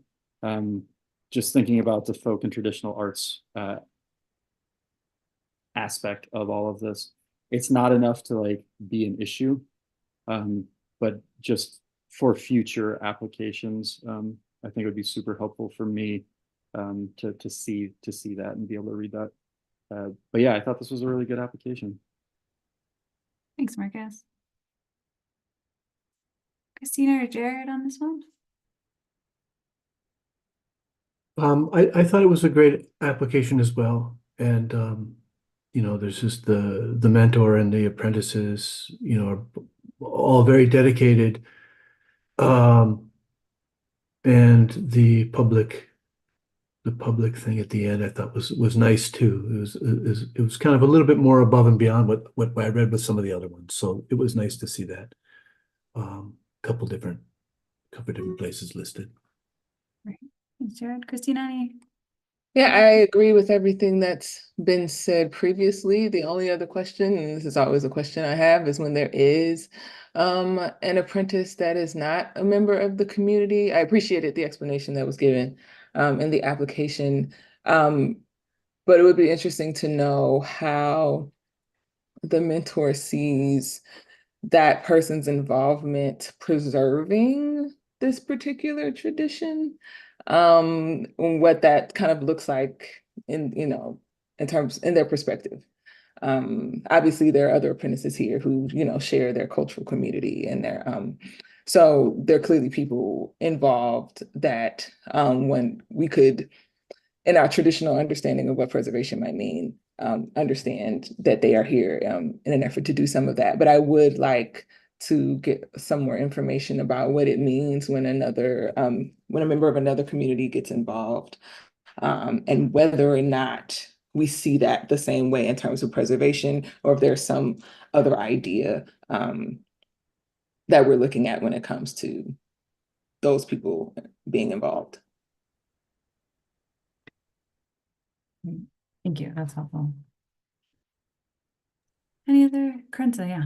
I just wanted to clarify, Marcus, was the point you were making similar to what Christina just said in terms of I wasn't sure the first point that you made about the traditionality of the art form, or you said you had discussed it with Caitlin? No, I mean, this is also in the weeds a little bit. This is an ongoing discussion in kind of the arts world. When we talk about Indian classical music and dance being a classical form versus being a kind of folk and traditional form. So I always just want a little bit more, and it's not much, right? I just want like a line or two that explains how this fits into this broader traditional aspect, rather than kind of the classical aspect. It's a minor point. But I do think that Christina's point also is a really important one about how people are going to continue this tradition if they're not necessarily a part of the cultural community. But I think we were making two slightly different points, but Christina can jump in. And Corinza, maybe you have some perspective on that. I think your voice, even in the as the first reader, is really valuable as a dance artist practitioner. Well, as a traditional dance practitioner, it can be really tricky to find people who are committed to carrying on a forum who are not part of that culture, especially when you live outside of that country. So I think that it's a slippery slope to only want to transmit an art form within that community. A great example is Bembe, right? So they are all over the city, and our communities overlap a lot in terms of like who this beautiful form is being shared with. And it's open to, it's open to many participants. And I think that's really beautiful because then people can connect with it. And if somebody's really dedicated to a form, and learning a traditional practice, going so far as to want to apprentice in that form, there's a shared culture of loving that form, right? Where maybe it's not necessarily their culture, but we can create cultural ambassadors by sharing this art form with other communities. And so, I think it's challenging to put those limitations there. And sometimes I feel they can prevent some of that growth. But I also understand why they're there. I think it's valid. And I'll say that I think that we certainly encourage that and would not discourage the, sharing and, building that cultural understanding piece through the passing on of that knowledge.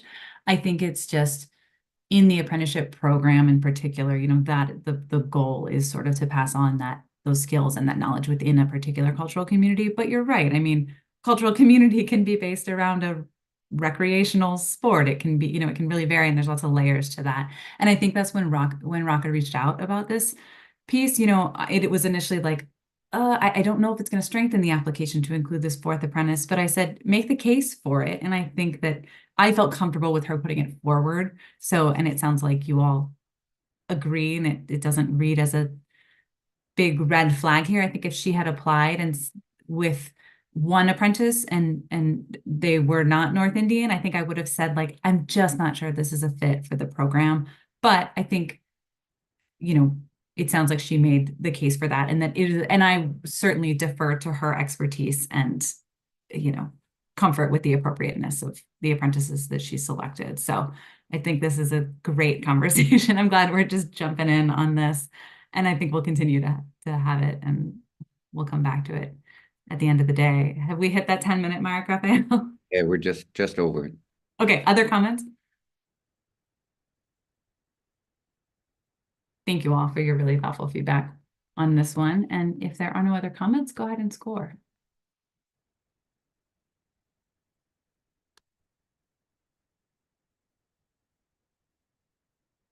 Shoot, can I ask a question that's not relevant to this particular application with Yeah, the urgency absolutely. stuff, the urgency points?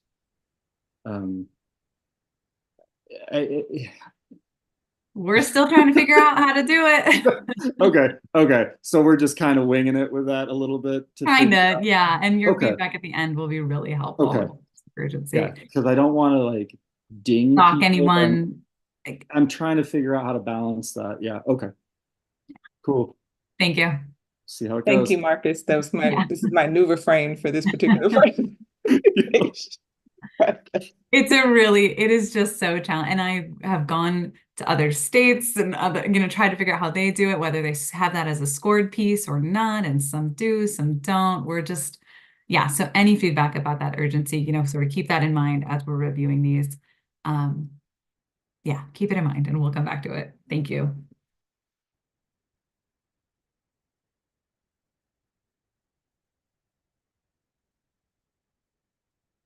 Thanks, Dale. Okay. Moving on to our next candidate, Kofi Dugbavy from Madison. Sorry, and our first reader is Christina. Yeah. This is Kofi is involved in West African drumming, I believe. I'm reading that correctly. And in general, this was a slightly challenging application just because it's so brief, but I think the information is there. Just wanted to point that out. And it looks like the mentor artist is involved in the West African community here in Madison. They certainly seem skilled. The apprentice certainly seems like they want to continue this tradition and certainly have a connection to it. I believe they are both from Togo, if I'm saying that correctly. So that is good to see.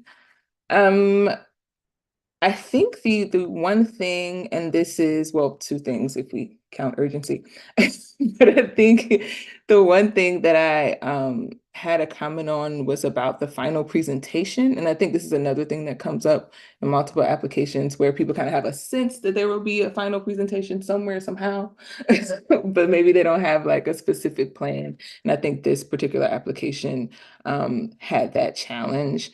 And I do remember this from last year, and that I felt like last year people were misunderstanding the urgency question. It feels like now, for the most part, people understand the urgency question, although this application, I think they may not have understood the urgency question specifically. So I just wanted to point that out. They started talking more about urgency in terms of the actual tradition as in how it is used, not necessarily whether or not this tradition is in danger of being lost or something like that. So I just wanted to point that out in terms of the way that is scored for this particular application. I don't think they understood the what the question was asking. And so maybe there's still some work to do about wording that question. I'm not sure. Yeah, in general, I didn't have any specific concerns about this application. It's just really that final presentation point. And in general, I like detail. So the more detail an applicant can provide is always better for me. But I understand there might be language barriers and all of that going on here too. So yeah.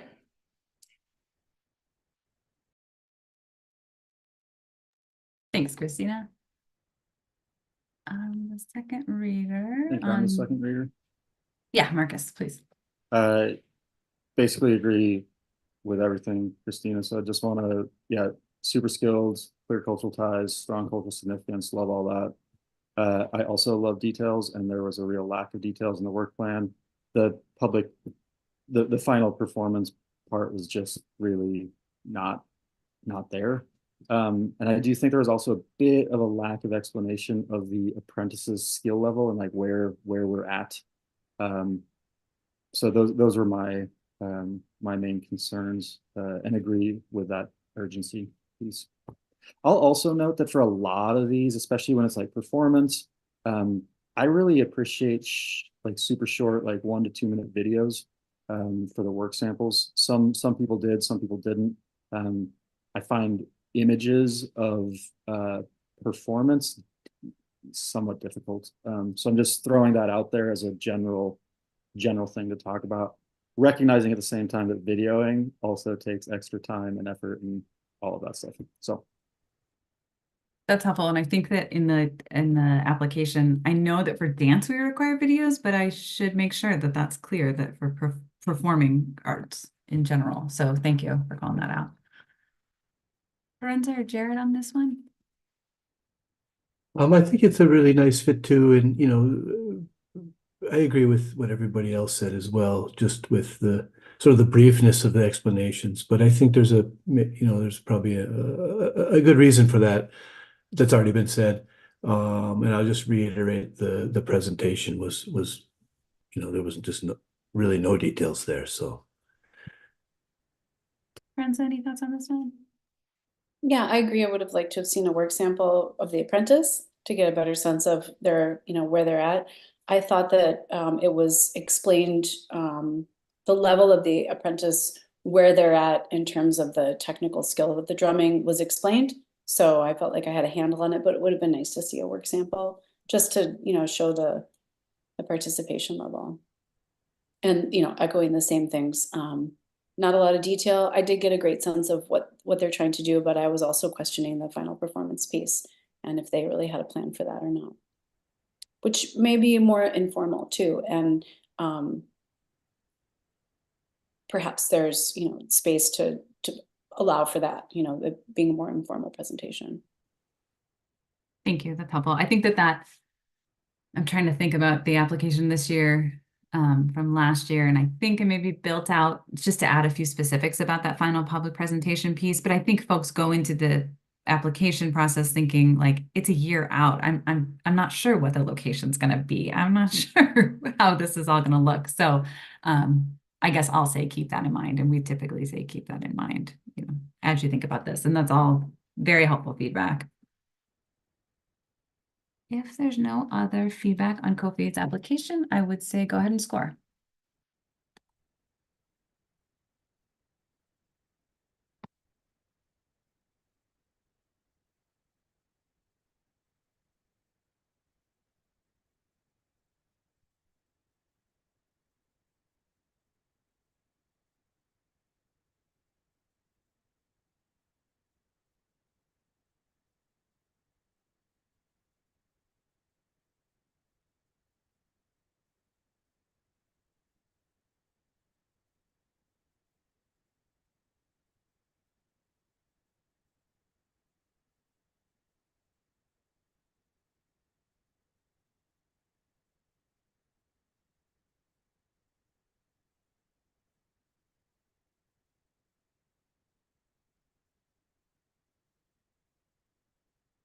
Great.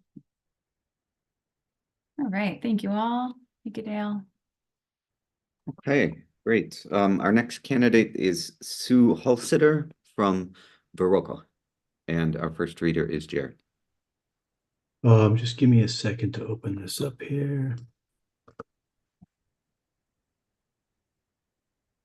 Okay. Susan Baroka, and the mentorship is for square dance calling. So that's really interesting. I think I never really thought about it in that way, but what I find intriguing about it is that they're mentoring, how to communicate about how to do these square dances. If anybody's done a square dance, it can be quite chaotic at times if the caller isn't so good, or there's a lot to manage there. So that leads me into, how do you measure, whether those skills are being transferred and things like that. But overall, I think it's a really interesting project, and the mentor is very top notch, well experienced, many years, wrote a self-published book, traveled around and studied with other callers in the South and other places. And I know that community a little bit. There's lots of these different events and stuff where they are all sharing their skills and knowledge. And the apprentice as well, definitely has experience and wants to take it to the next level. So I thought it was really good, and I didn't have any real critiques otherwise, just on a broadly, like, how do you measure, or how do you, but that's not really near here nor there when it comes to funding it. But Great. Good question, though. Christina, your second reader on this one. Yeah, I agree with everything that Jared mentioned. I think this is certainly a well-written application. I will point out that I think it's interesting seeing this application after one previous. I think when we talk about some of the language barriers and how we develop the application, we can see what the difference that it makes. So yeah, I like this application. I think, both the mentor seems very skilled. The apprentice certainly seems committed. I do think it's an interesting question, Jared, about how do you determine whether these skills are truly transmitted? I don't know. And maybe there's just a note for the applicant to maybe help share some of that information with us, maybe provide some additional context to help us understand how that will be measured or determined, if there's something going on in the event that allows the mentor to know that the apprentice has mastered this thing. But yeah, in general, I like the application. Thanks, Christina. Marcus or Krenza?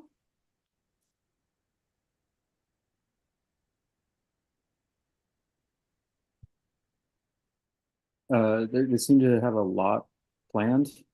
So I thought that might be a little ambitious, I guess. But overall, it seemed like mostly doable, I think.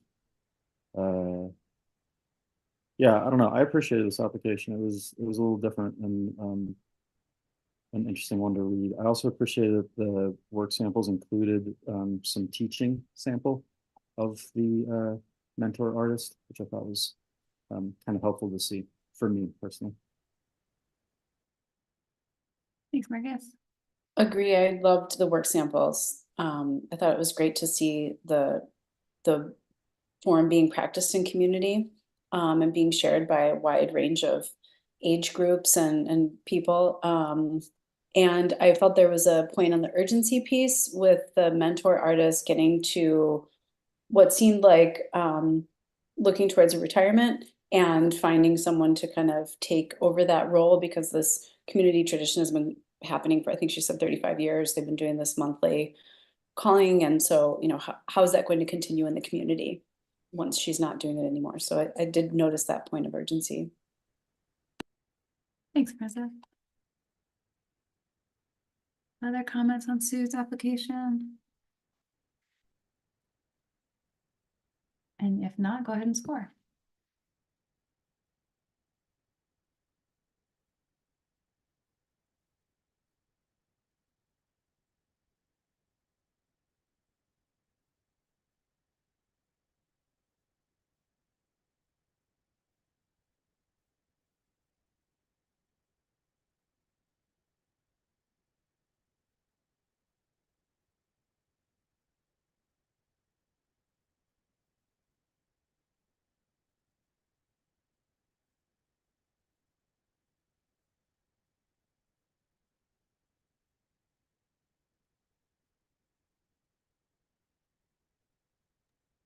Great.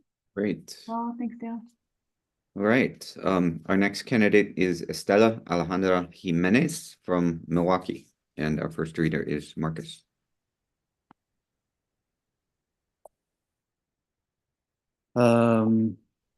Yeah, from Milwaukee, doing a Aztec dance, an apprenticeship with Laura Medina, and then a planned cultural night with the community. She's asking, yeah, I mean, they're all asking for $3,500. I guess that's the way it is. Obviously, really strong ties to the community. Appreciated the intersection with the indigenous communities of Mexico as well. The mentor artist seems to have quite a few years of experience and expertise. And the apprentice artist has made it clear that she would like to teach the art form in the future, which I think is a nice thing to note in terms of maintaining the tradition. I mean, similar issues here with a few of them, right? The work plan is pretty sparse, not a lot for the public performance. So those are just kind of question marks, I guess, that I'll probably bring up with many of these applications. So yeah, I think it's a pretty solid application, I would say. Thanks, Marcus. I'll pass it to Karenza. Yeah, I feel that very strong from the mentor artist. I feel that concerns about the apprentice. The apprentice is very new and has not really demonstrated a strong commitment. That said, I know that it can be really challenging to find people who are committed to practicing a traditional form. There seems to be a lot of enthusiasm, but I didn't feel there was, a strong demonstrated commitment in terms of time from the apprentice. I think there's potential there, but that was a question I had. Traditionality of the art form, great. Work samples, great. There was a lot of I really enjoyed the work sample that included the dance with the narration and explaining the context of the form and giving some specific information about the types of movement what we were seeing. So I thought that was really, really helpful. Great work sample. That's all I have. Thanks, Karenza. Jared or Christina? I have the same concern with Karenza with the apprentice, which is relatively new, for all the reasons Karenza said. But otherwise, I think it's everything else fits nice. Just that's my one concern. Thanks, Jared. Yeah, I agree with everything that's been said before. I just wanted to point out something interesting I thought about the response to the urgency question. They went all the way back to 1521 when this particular art form had to be modified in order to continue to practice it. So they have an interesting history with this particular art form of being up against challenges with continuing it and having to modify and continue the tradition over the course of many, many, many years. So I appreciate that answer to the urgency question. And I don't know if that's necessarily an example of the exact kind of thing you want to get from that particular question, but maybe it is, and maybe that's something that people can think about as they answer that question in the future if it remains, if that gets the information that the Arts Board is looking for. But yeah, I agree with everything else that was mentioned. Thanks, Christina. Yeah, I think that context is really helpful to that question. I also think a response like Sue's, where it's like the reality of I'm sort of aging out of this, who's going to fill that, position that I have in the community. So it's both those pieces. And again, we're still trying to figure out how to pull that out of an applicant because it's hard. I mean, it's hard. And those are, it's part of it that I'm like, man, I wish I could just do all of these as like an interview. And then it might feel a little less like, put this down on paper for us to prove that there's some urgency here. I don't know. Still just thinking out loud and thinking through it, but it's helpful to have your all's perspective on that. So thank you. Can I jump in real quick about the Yeah. apprentice? 'Cause I also noticed like she's super new to this, but she does have 5 years of experience in a different form of Mexican dance. So I'm just wondering, because I think that was one aspect in that part. Like, do you have skills that are related to?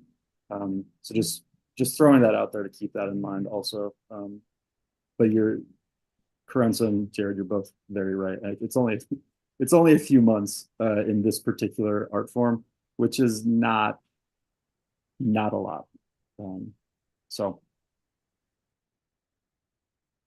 It's also important to point out in this forum that it's when you're apprenticing, a lot of it is you're developing skills, but then you're developing your own style too, right? And so her work sample for the apprentice, I felt like demonstrated that there was something there. Like there's definitely a learning there, and there's definitely progress and intention. So I don't feel that it's like counting in a strong way against it, but it did kind of raise a point for me of, well, okay, it's very new, but again, transmitting this is it's such a valuable cultural tradition, and finding someone who wants to carry that on is not always easy. And so whether they have years of experience or not, I'm inclined to support that, because I feel like the transmission of that information, and also the apprentice has mentioned going out into the community and sharing the form, teaching. And so I think that's a valuable point as well.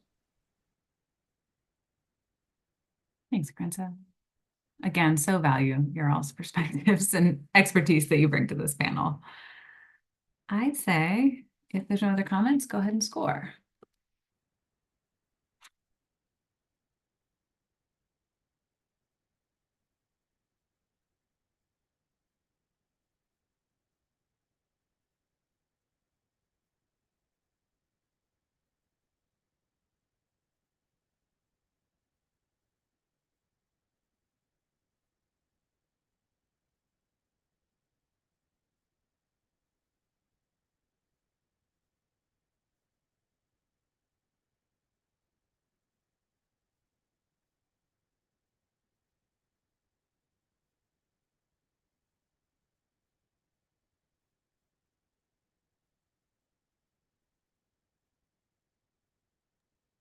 Great. Okay, results are in. All right, our next applicant is Jennifer Jordan from Green Bay, and Marcus will read for us first. Oh, you know what? That was a Monique one. So we'll have Jared get us started on that one. Gotcha, sorry. Phew, I was scrambling there. I was prepared. Seeing if you were awake, Marcus, Jared's ready. Okay. Jennifer Jordan out of Green Bay. And the project is sharing Haudenosaunee beadwork. And as stated in the description, like beaded picture frames, which is sort of this whimsy craft object that people kind of peddled to make money. Interesting tradition, and I guess the master is definitely, or the mentor is definitely a master. Lots of experience, some awards, participation in different craft shows and all that, and they've been doing it for 30 years, I think. So that's really good. The apprentice also has been beading for some time, and I think it's a great fit for the funding. Maybe in the photos, I remember looking for a picture of this beaded frame, and there was no picture of the beaded frame or an example of that work. So I think maybe if that is the focus, it would have been nice to see that. There's lots of nice pictures of different beadwork, and so maybe this is about beading more than the picture frame, although they are going to make a few of these.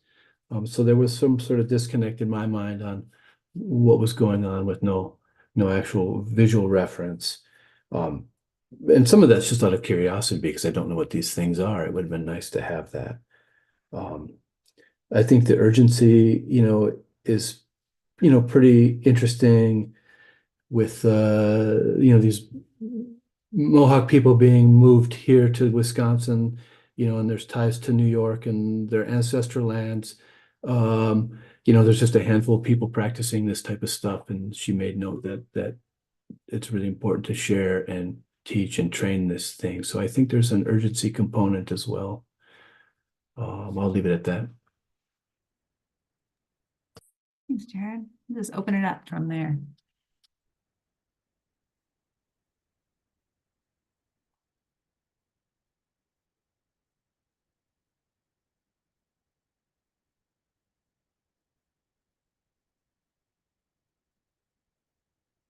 Anybody? I mean, this was pretty solid. It was pretty solid. I thought it was interesting. It's a cool look at a different type of tradition, right? So we're thinking about, oftentimes I think when we think about these things, we're not necessarily talking about stuff that are, it's like sometimes made to be sold to tourists to some extent, like this whimsy beading being used to supplement. We see that with some other baskets. We see it sometimes, whatever. I thought that was an interesting approach to this, and I appreciate the focus on the beading then as one aspect of this tradition. So I thought it was, I don't know, it's pretty solid to me. Thanks, Marcus. Karenza or Christina? Yeah, I thought I agree that this is solid. The one comment that I think I have across a few of these is the kind of just more general explanation of the work plan or the meeting time. So that kind of thing. Oh, we will meet at some point on the weekends, and I think in this particular application, they documented how many hours they felt like they would need to complete the project, but not necessarily a detail about just how frequently necessarily they'll definitely meet. And I think that's what the question is asking. So there's just that point. But other than that, I enjoyed the application. Yeah, echoing same with what has been said. I felt the work plan was a little loose, or not detailed. And I also felt the demonstration of the urgency of the art form was really clear. The demonstrated commitment of the apprentice was really clear, and the quality of the work of the mentor artist was very clear and excellent. Great. Thank you all. Go ahead and score.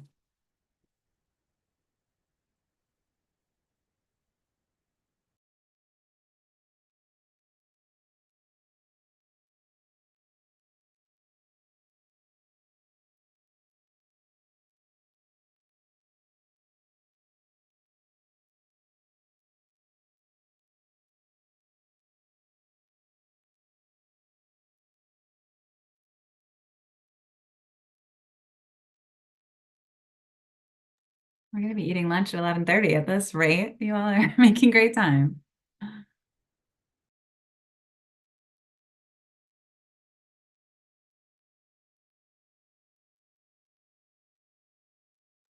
Okay, great. Moving on to our next candidate, Claudia Gabriela Jimenez Marvan, and our first reader is Jared. Again, give me a second here to open it up.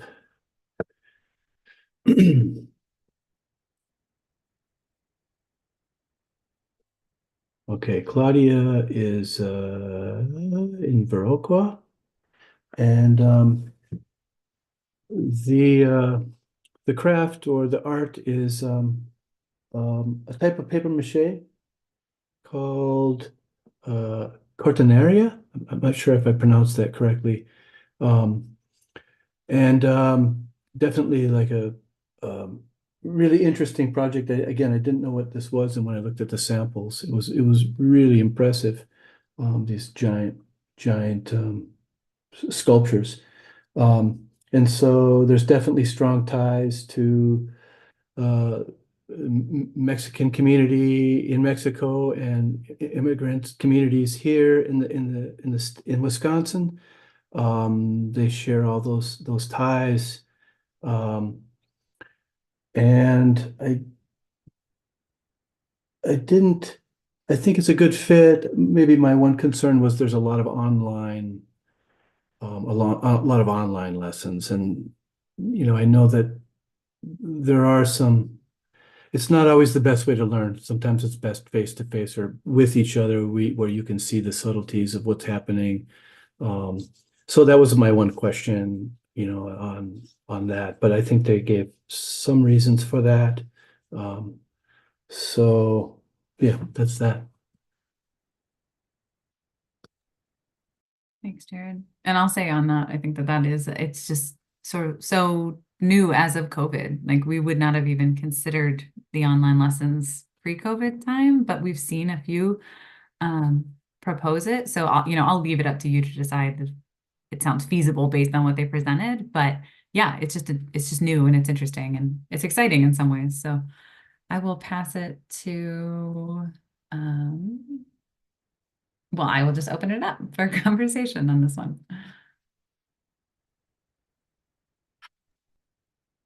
I want to jump in real quick about the online thing, because I think in this case, neither one drives. None of the apprentices nor the mentor artists drive. So I think being able to do the online actually opens us up in a new and exciting way. I agree with Jared that there are a lot of benefits to in-person. But I think here we see a really good reason for doing a lot of it online, and they do have some plans for in-person. Same thing though, I wanted just more details on the in-person stuff and the work plan in general.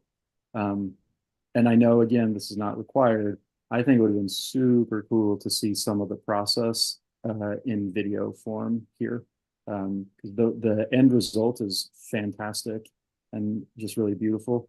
And I assume it's a very, very long process. So obviously don't need video of the whole thing, but I think it would have been really cool to see just some of how the work is actually completed. It just helps me better understand how people are doing it and how they're learning and how they're teaching.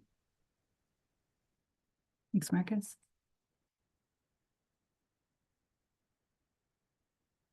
Sarah, Christina.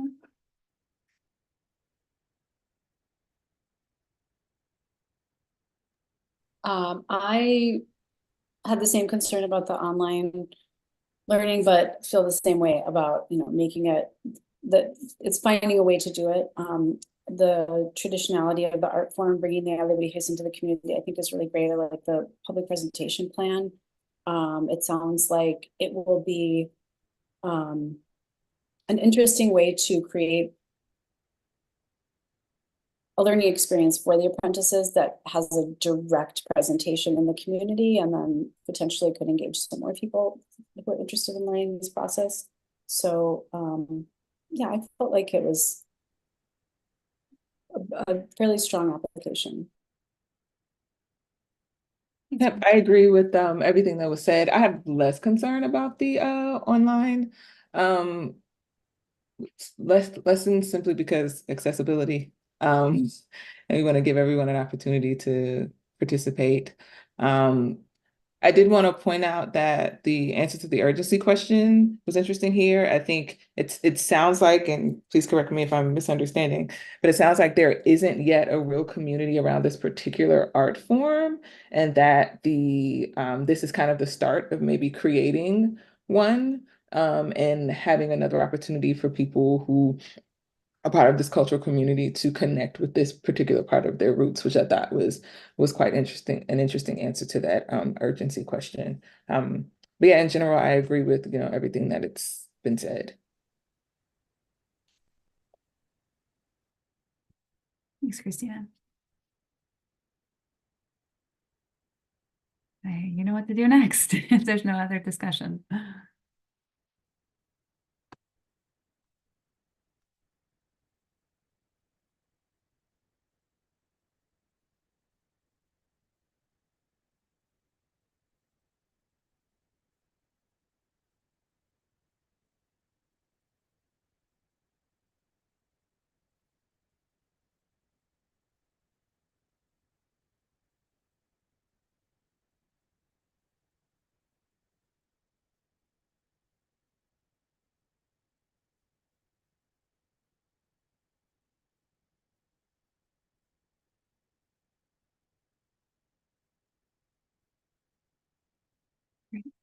Thanks, Dale. Thank you all.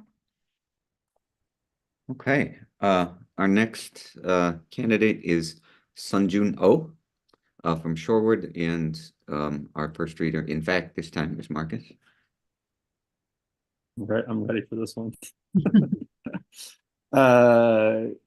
Korean folk papercraft, and this is an apprenticeship with Rung Ki Kim. Several public presentations planned, including at the International Folk Fair in Milwaukee, and then the Korean Adoptees Lunar New Year celebration. Super skilled artists, both mentor and apprentice. Really clear community ties. I think we see that with the public presentations and the various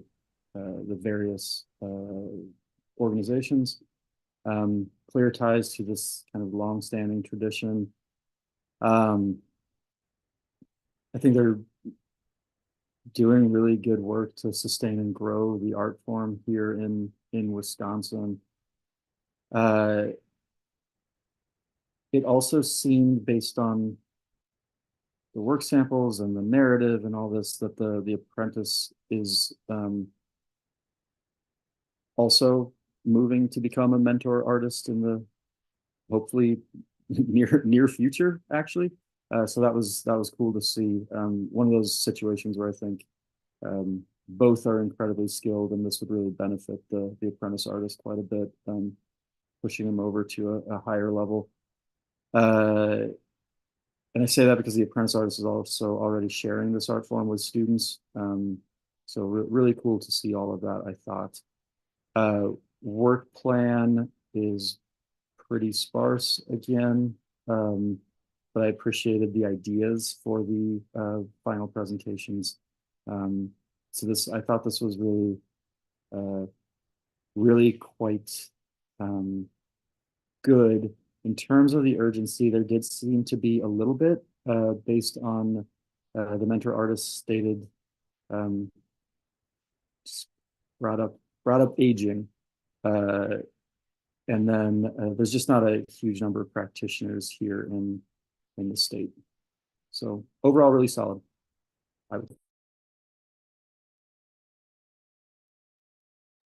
Thanks, Marcus. I will just open it up.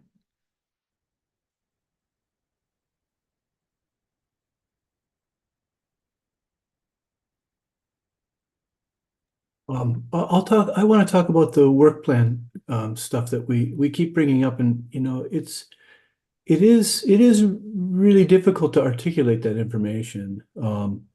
As someone who makes and teaches these things, and I've gotten this grant before, it kind of gets to this exhausting level when you're trying to sort of suss that out. And I think, with traditional craft, in a sense, a lot of this is a traditional mentor apprentice situation in the old way, where a lot of it was done with observation, and teaching kind of happens sort of like jazz in a way. So we're here to make this thing. That's the main idea of the jazz part, and then you're kind of making it up as you go. So it's, I'm a little bit more lax on that part of these applications. They're listing some of the stuff that they're going to be doing, but it's not quite, and not always the mind of that mentor to think about it in that kind of systematic way. Even though it would maybe appear that those things are being done in a systematic way when you actually make something. But so it's just, I wanted to throw that out there. It's just something that kind of I think about. Thanks, Jared. I appreciate that perspective. And I'm not, I'm always like, I can't say too much, but I agree. I think that I understand too, that it's just going to depend on the relationship, especially for a mentor who hasn't maybe worked as closely or in a one-on-one way with the apprentice, that will sort of develop over time. And like, maybe you have to spend more time focusing on this one piece before you can move on to this next level or step. So I just appreciate that perspective. And will appreciate your all's thoughts, when we have this conversation at the end of the day about like, okay, so what do we do about the work plan piece? Like, what do you need to make that assessment? And how can we ask it in a way that makes sense, maybe for the artists who are applying? So just to keep in the back of your mind. other thoughts on this application? I really appreciated the apprentice response in terms of what they plan to do following the apprenticeship and carrying this forward into the community, and also recognizing the lead artist's contribution to promoting Korean art in the community and carrying that forward, and then tying that into the urgency piece of the age of the mentor artists, and working to continue this tradition and kind of broaden the scope. I appreciated that piece a lot. Thanks, Vincent. Other comments on Sanju's application? Yeah, I agree with everything else that's been said. And I think it is an interesting point that Jared brings up. I think in some of these processes, we are creating formalities that don't naturally exist. So maybe it's just a matter of kind of providing that information to the panel so we know how to read the answers to those questions, instead of like putting more burden on the applicant. Like maybe we just need more different instructions about how to understand the information that they're giving, provided that falls within the context of what the Arts Board needs, obviously. But no, I think that's a very good point. Thanks, Christina. Yeah, it is just that sort of balance between like, we want you all to have the information about like, there's some plan in place, but the reality of just sort of taking it as it comes with an apprentice, especially a new apprentice. So, yeah, and not building in too much formality or like one more layer of one more question to an application for a $3,500 award. So noted. And I would say go ahead and score.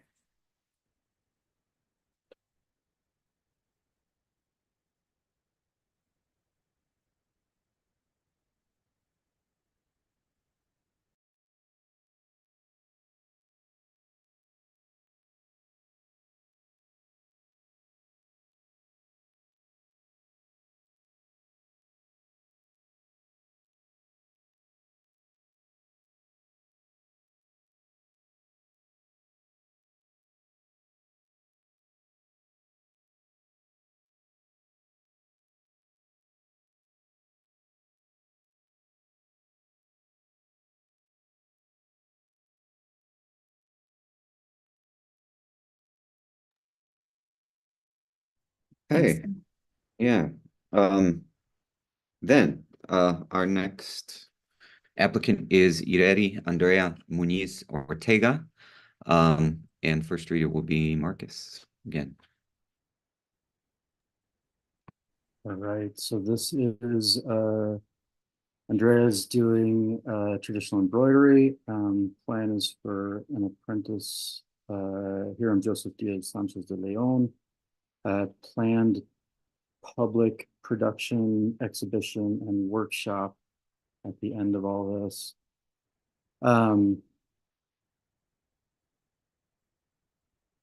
This one was a little tougher for me to figure out a little bit. So I think it was pretty clear that this is an important art form, passed down from generation to generation. It seemed like it was usually from mother or grandmother to daughter or granddaughter. I think the mentor artist here is really quite talented. My questions come a little bit more with the apprentice artist. They seem to be an illustrator and a talented illustrator at that, and have done a little bit of embroidery. But it's a little unclear to me how much. The work samples, I think, if I'm remembering correctly, were a collaboration between the apprentice and his sister. So it's hard for them to know who's doing what. I'm struggling a little to understand how the skills of an illustrator transfer directly to embroidery. I can see some of that, but it wasn't as explained maybe as I would have liked. And there just wasn't a ton of explanation there with how the apprentice was going to be involved in the public production at the end. All that said, I also want to note about the traditionality and all of these things. Is this one of those art forms that, because it was often done in the home, transferred kind of from mother to daughter, has sort of been ignored or erased a little bit? And what we're seeing here is an attempt to revitalize, to bring that up, to amplify it in the community.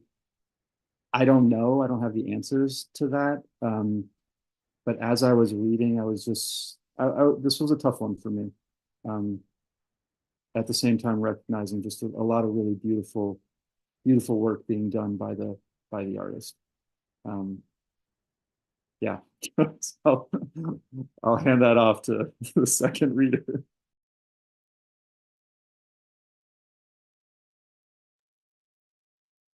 I think that might be me. Yeah, I think most of my questions were about The Apprentice as well. It's clear that both of these people are incredibly talented.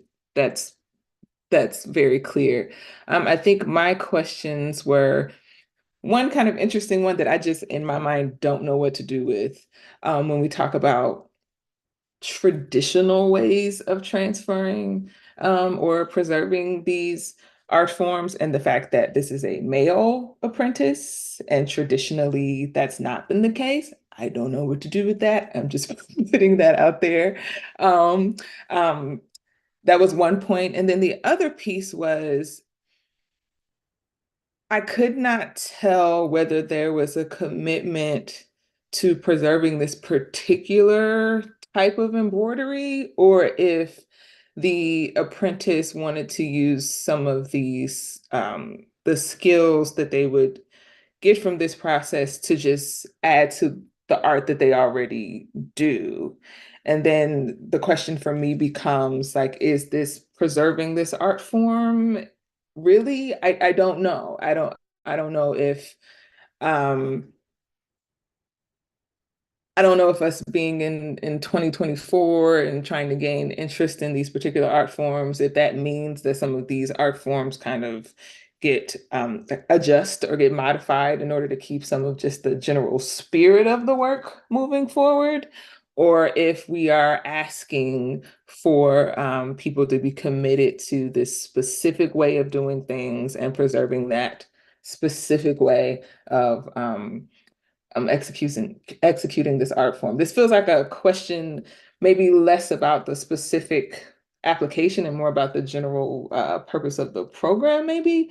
And kind of those were the questions that I kind of was having some challenge wrapping my head around in terms of understanding or being able to read the apprentice's commitment and that kind of thing. I don't know if that's helpful. That's a great question, Christina. What do you all think before I say anything? There's a lot of great points. Thanks, Christina. And I think it's probably going to be a longer conversation.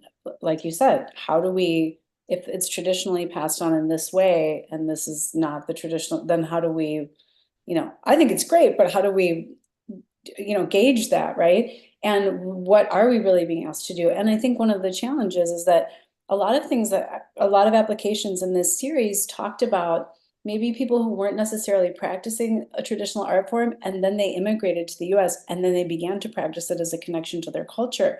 So how does that play in? And then how do we talk about traditions in the age of social media? And like all these influences and what's happening and how people are, oh, I can do this because I saw a video, so there's a lot of complex questions around what's traditional. And I think that it's going to be a really interesting conversation to keep having.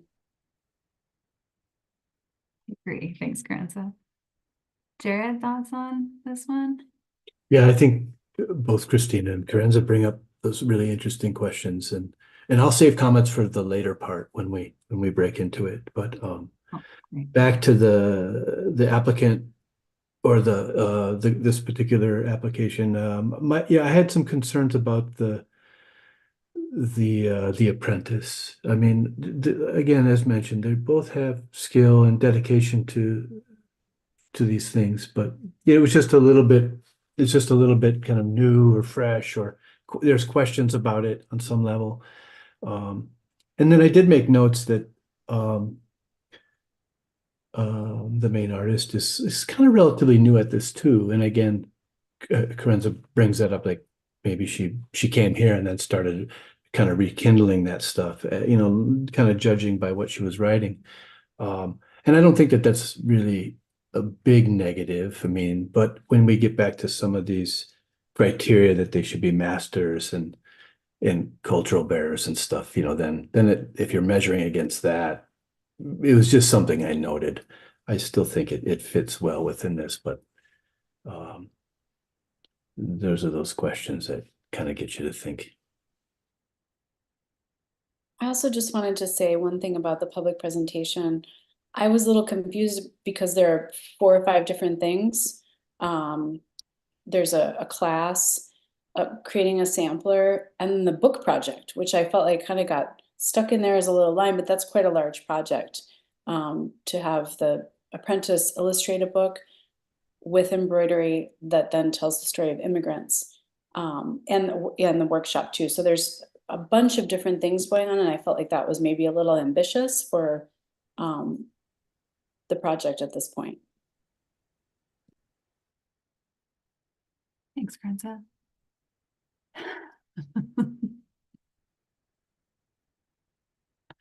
Any other comments on this one? And like you all said, I think we'll circle back to some of the big questions that have surfaced here in that later conversation evaluation piece. Go ahead and score then. And I was sort of kidding, but we are going to take an 11:30 lunch, it looks like. Oh, they're making really great time.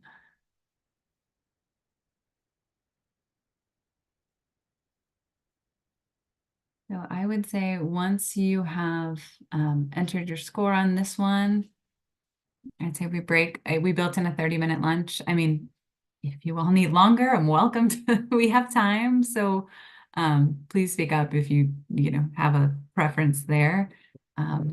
It's a little early, but I hope that, maybe if we reconvene at noon, does that work for everyone?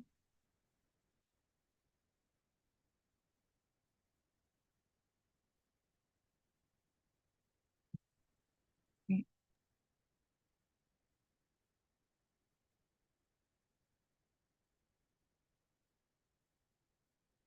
Great. Thank you all. Do you want us like staying logged in here on Zoom? I'm gonna, I think I'll stop the recording and then we'll just log back in using the same link after lunch, if that works for everyone. Okay. Cool. Great. Yeah. All right. I will see you all in 30 minutes.